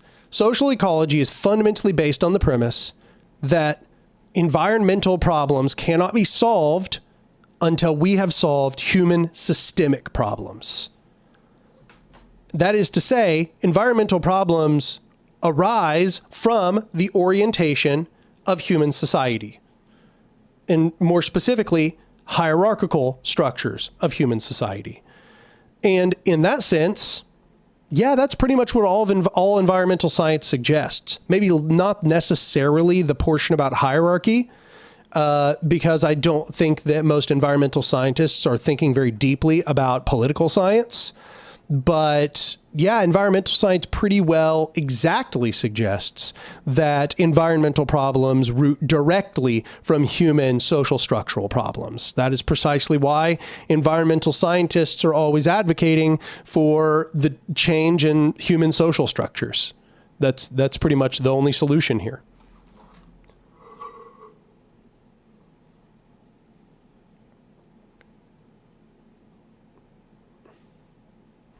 Little Murray is like starting to get annoyed with me talking for so long. I think he's like over here, like trying to lay on my keyboard and stuff, trying to bite my mouse. He knows that this machine is the reason why I'm rambling so much, but stop scratching me. That hurts. Stop. Don't bunny kick me. That hurts. Ow.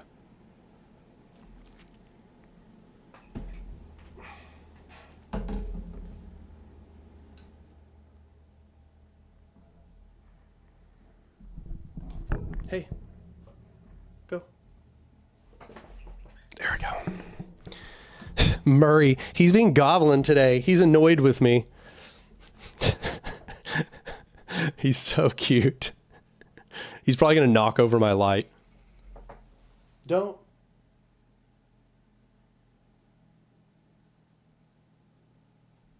do it. You did. I knew it. I knew it. Stop. Stop. Stop it.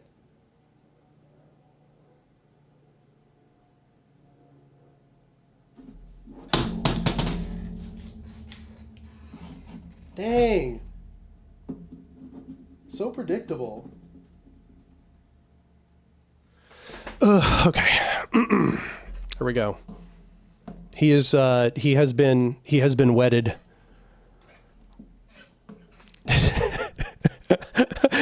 He did it!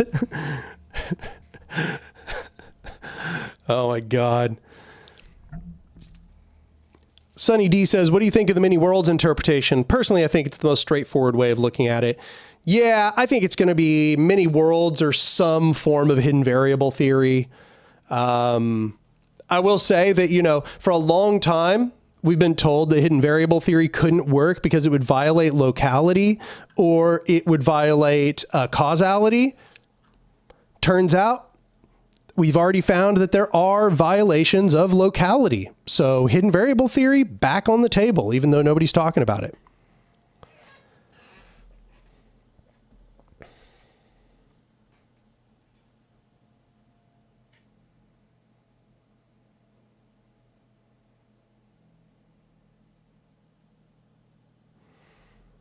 Many worlds is non-falsifiable. They're all interpretations, so they're all pretty non-falsifiable. Copenhagen, also pretty well non-falsifiable. Hidden variable theory, actually kind of falsifiable. Many worlds is not necessarily unfalsifiable. In fact, if there's some way to communicate with other worlds somehow, if, for example, the worlds bump up against each other or there is interworld interaction, we could absolutely confirm or deny many worlds. That could 100% happen. In fact, it could be easily confirmed just by interaction with other alternative worlds. It's been said before that the big cold spot that we see in the universe could be an example of another universe, another world bumping up against ours. Things like that could totally happen. You know, it may appear unfalsifiable with current tools and current data. That's not necessarily the case. Something doesn't have to be falsifiable with current tools and data to be a possibly falsifiable theory. That's why string theory sticks around, is because string theory may not be falsifiable with current tools, but it is theoretically falsifiable. We could get down to that scale and see if strings are there. We're just not capable at the moment. Confused Lefty, so far there's no evidence for any of the interpretations. They're all interpretations. They're not theories. So Copenhagen interpretation, many worlds interpretation, the hidden variable interpretation, none of these are theories. They don't have evidence for or against them. They're interpretations of quantum mechanics. So quantum mechanics is the thing that we are getting data for. Then we impose our interpretations onto the data.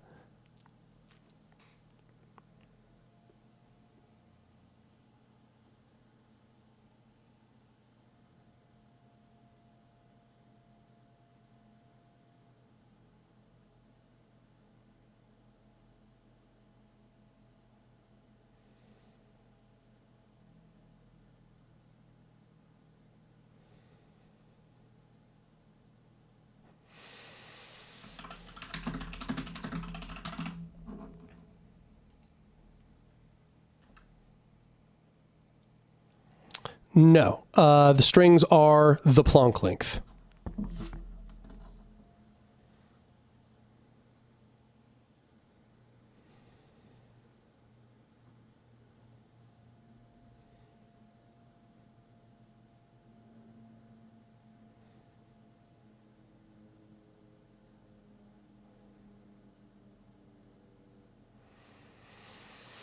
Neshko Turkey says, what are your thoughts about anarcho-syndicalism? Do we need a new wave of radical unions? Absolutely yes. Regardless of how anybody feels about anarcho-syndicalism, unions are a necessary part of a mass movement. Without unions, it's going to be really hard to do any form of, to get any form of economic leverage. You know, you need unions. You know, I advocate for cooperatives a lot, but cooperatives are not a replacement to unions. Unions are fundamentally their own thing. So give me a sec.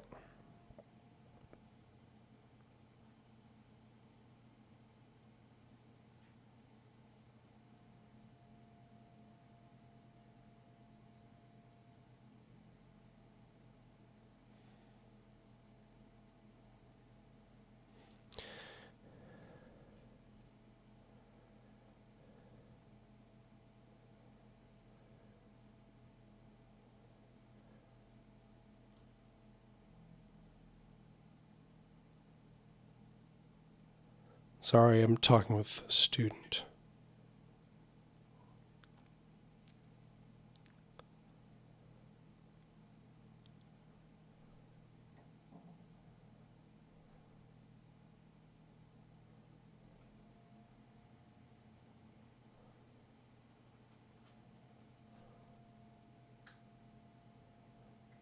Oh man, I messed up.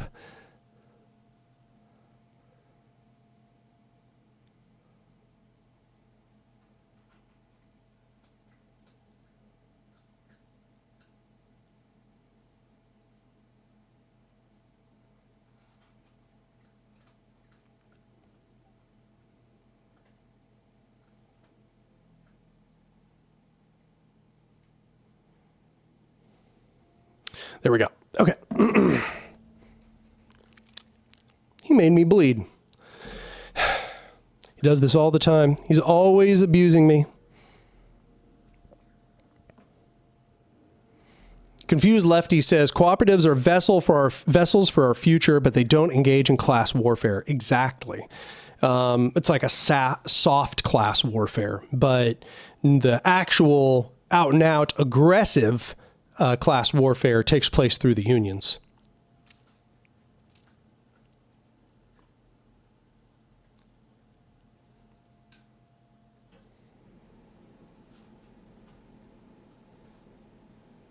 Manu Barrow says, shouldn't we abolish social classes?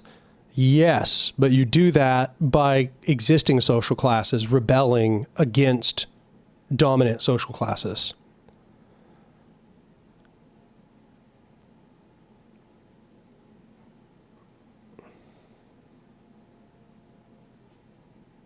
Ivanke says, oh, that's Dr. Capybara says, cooperatives as part of a syndicalistic and combative organization works since there's an understanding that the cooperative is a tool for economic activity as part of a bigger project. Yes, absolutely agreed. Precisely correct.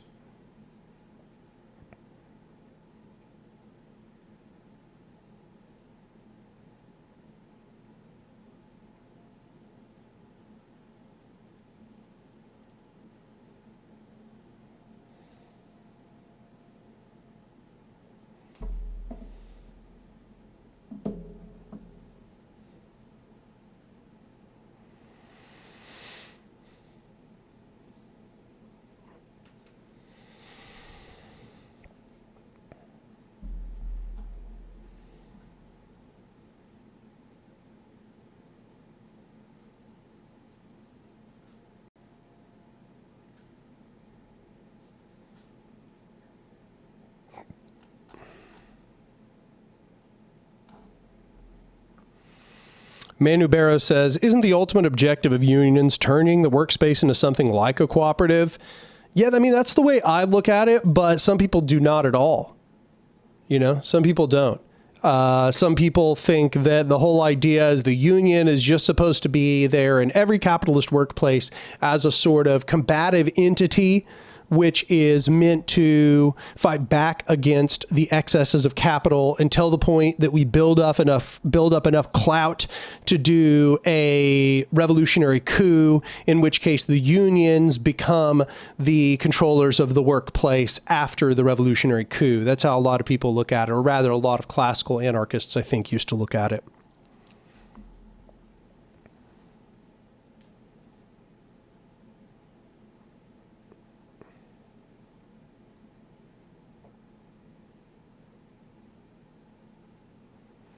Ivanke says, yo, Anark, when are the Anark shirts coming? I'd throw some money on that thing if you got some cool designs. That's funny. Numerous people have said that. I've been avoiding it for a while because it just like, I don't know. I can hear the haters already. You know, I can hear the haters just immediately. Personally, I don't think that there's anything wrong with it. I guess I would consider it under certain circumstances, but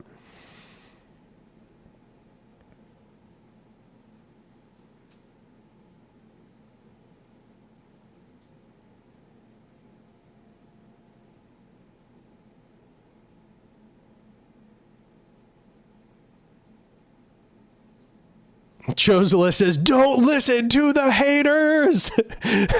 Damn, the people want Anarch shirts. Honestly, the logo would be pretty cool on a shirt. I mean, it'd be pretty sweet if you ask me. It would be like a black shirt with a logo on it. That'd be pretty sweet. Beatrix, I actually agree with Beatrix. One of the key aspects of a fascist society is class collaboration, and unions can be used for what Mussolini called national syndicalism. Yeah, it's a sad reality that the unions in Italy totally capitulated to the state, cooperated with the state. The state created essentially trade bureaus as arms of the state, and these were run by the capitalists. Then the capitalists would mediate their disputes with the unions, although the unions were highly neutered by that point, or rather after the takeover of Mussolini. But nonetheless, a lot of the unions were behind Mussolini, as idiotic as that is.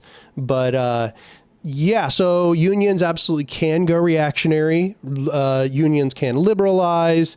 They are just structures. You know, they are not a neutral structure. They tend towards class warfare, but they absolutely can be co-opted in a variety of ways.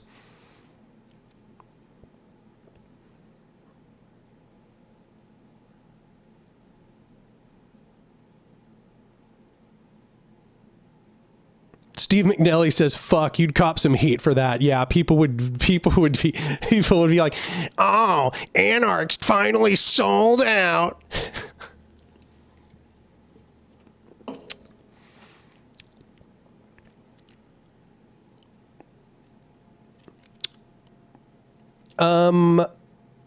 Your name is in Cyrillic, so I don't really know what it says, but you said, what role did unions play in the USSR? Did they effectively advocate for workers' interests, or were they co-opted by the state? A little bit of both. At the beginning, I think they were doing a lot more advocating for the workers, but over time, as non-Bolshevik political parties were essentially outlawed little by little, dismantled and outlawed, then we found that the unions capitulated and were co-opted. Yeah, as Mason Colbert says, important to remember, can be co-opted does not mean we have to give up. Yeah, I'm pretty sure that just about anything can be co-opted.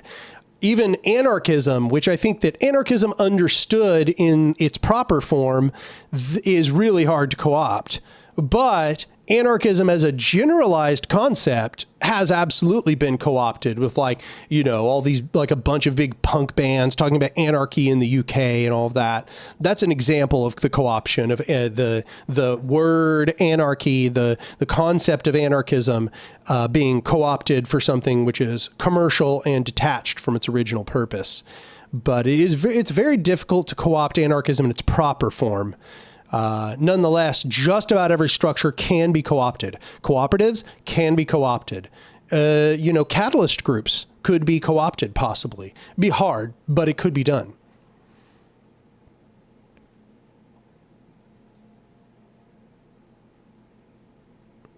Klatari says, every successful structure is attractive to people who would want to co-opt it. That's exactly right. That's exactly right. Confused Lefty says, it's scary how close state capitalism is to Mussolini's fascism. Yep, I've said that before. One time I was arguing with a bunch of infrareds stands, you know, all the Nazbols and the Strasserites that follow him. And they had a fucking avowed fascist among them that was arguing with them on their side against anarchism. They essentially kept around this token fascist to argue that fascism was anarchist, which just wild on so many levels. But then it was interesting because then the fascist posted a picture, which was of the Italy's fascist structure, and it looked a lot like USSR's state capitalist structure. A lot. Not exactly like it, but had very many similarities. Yeah, a lot of what the authoritarian leftists do is very close to fascism. Very close. But it has some key differences, which I believe make it on the left rather than on the right.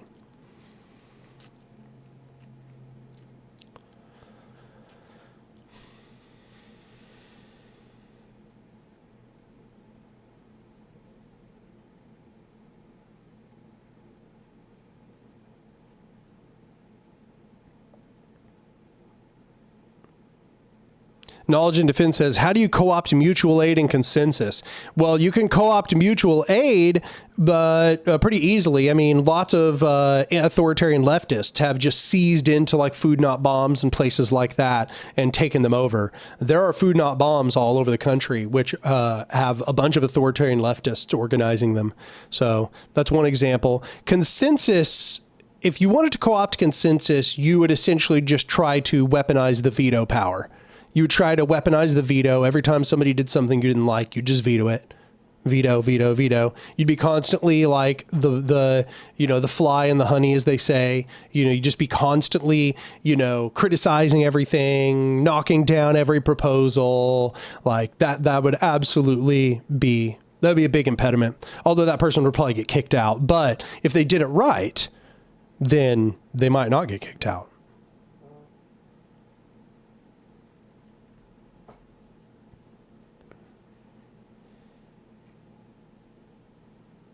Yeah, or they try to warp the consensus process, yeah.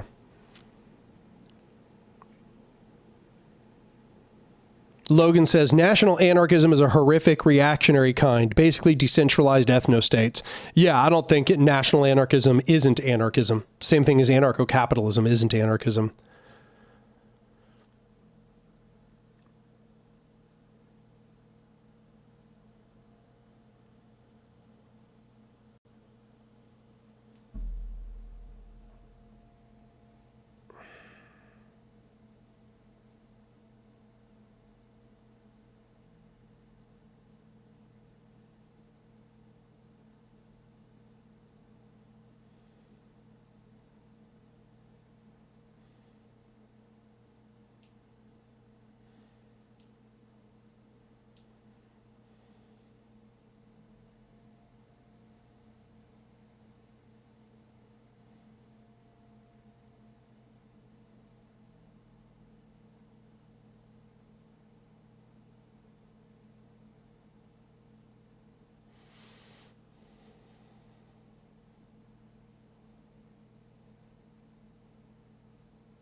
I will have to leave here in just a few minutes, unfortunately.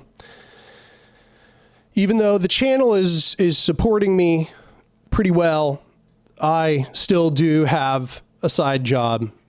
So I do have to leave here in a little while to go to an appointment.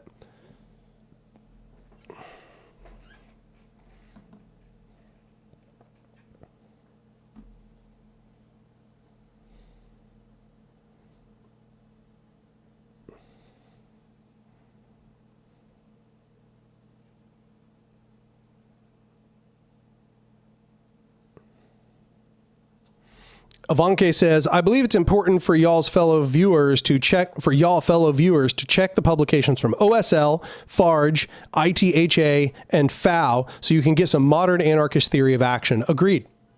I highly advocate that y'all look into all of those examples. OSL being, I believe, the most recent incarnation.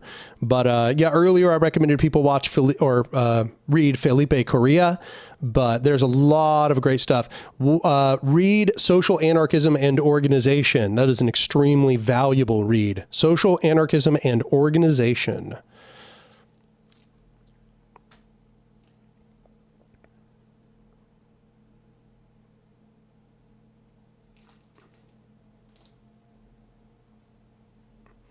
Oh, God. Somebody said, very quickly, what do you make of the ACAB includes teachers things that some anarchists espouse? I've never gotten that personally. Yeah, that is really, it's ridiculous, to be honest. ACAB does not include teachers. That is not to say, however, that some teachers are not basically prison wardens and cops in school. Obviously, everybody who's been to school has had teachers who are. That's just the truth. Like I had teachers who absolutely acted like prison wardens, like prison guards, like that was their whole job, and I remember being young and feeling like, it felt weird being herded around the school, like a herd of little kids being led to the lunchroom and all that. It felt weird for sure. Sometimes schools even look like they are prisons.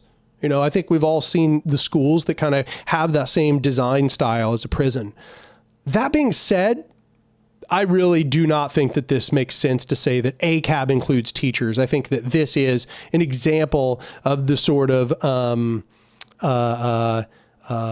idealistic or unrealistic individualist anarchism that we see only on a place like Twitter. I don't think that rarely does that ever make it out into the real world. And if it does, it is purely performative. I don't think anybody who actually has a structural analysis believes that teachers are included in ACAB, that teachers are just equivalent to cops. And if anything, I think this sort of absurd oversimplification, it really damages our ability to do a good structural analysis, to understand how the structures function, the difference between, for example, cops and school teachers. I think that these have enormous differences. These are not the same at all. But this is not to say that there are not the overlaps described, and it's not to say that there are not teachers who absolutely do not act like that. But yeah, and some people I saw were trying to be like, yeah, also doctors, ACAB includes doctors. And it's like, same situation, right? Like, are there doctors who act like they're prison wardens or, who are themselves going to be, very carceral in their approach? Absolutely. That's for sure. Nurses as well, a lot of the time. But that doesn't mean that structurally it is that way. It's not structurally that way. They don't fulfill the same purpose as cops do in society. In fact, teachers and doctors and nurses are all workers. They're all workers. Unlike cops are like class traders, you might say. Whereas doctors and teachers and nurses are not class traders. In fact, they desperately need to be organized. So, absurd viewpoint, and I would say really demonstrative of the sort of unseriousness of of many like Twitter anarchists.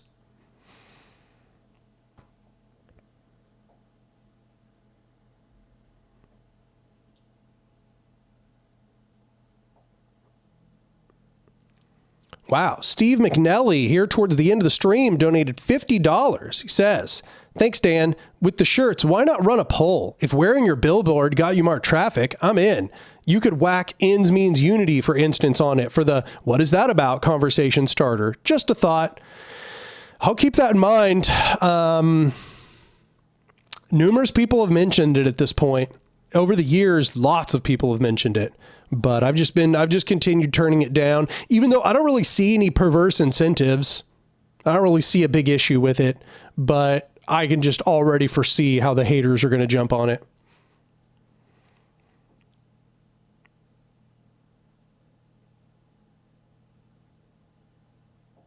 Yeah, the materials and production of the shirt would have to be ethically sourced. Agreed. Yes. Knowledge and Defense points out, cops are technically proletariat too, no? When it comes to being wage laborers without property. Yeah, no, I mean, you're right. Insofar as that they're wage laborers, but they're class traders. Yeah, I think one of the big differences is like, look at the difference between a police union and a teachers union and, a doctors union. Whereas, healthcare healthcare unions are generally very good and healthy, and they lead to a better hospital, they lead to better work conditions, and they often are also better for the patients. Same thing with teachers unions. They usually lead to better wages for the teachers, better conditions in the school, better teaching environment. whereas a police union leads to more abuse. It leads to a better conditions for the police, but the police are essentially inherently abusers. It doesn't lead to, society becoming better and police treating us better. Indeed, it leads to police being defended or shielded from all accountability. So I think we can see just in the nature of the unions that these are not similar sorts of people.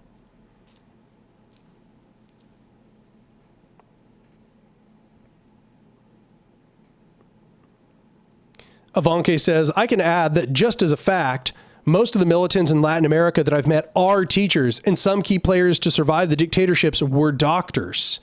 Yeah. This is an old story. I mean, there's just so many radicals who were teachers, continued to be teachers, or are or were doctors and continue to be doctors. These just clearly are not the same as police officers, and ACAB absolutely does not include these people. Neelan says, hi, Anark, recent ML convert here. Thank you for all that you do. Very glad to have you here.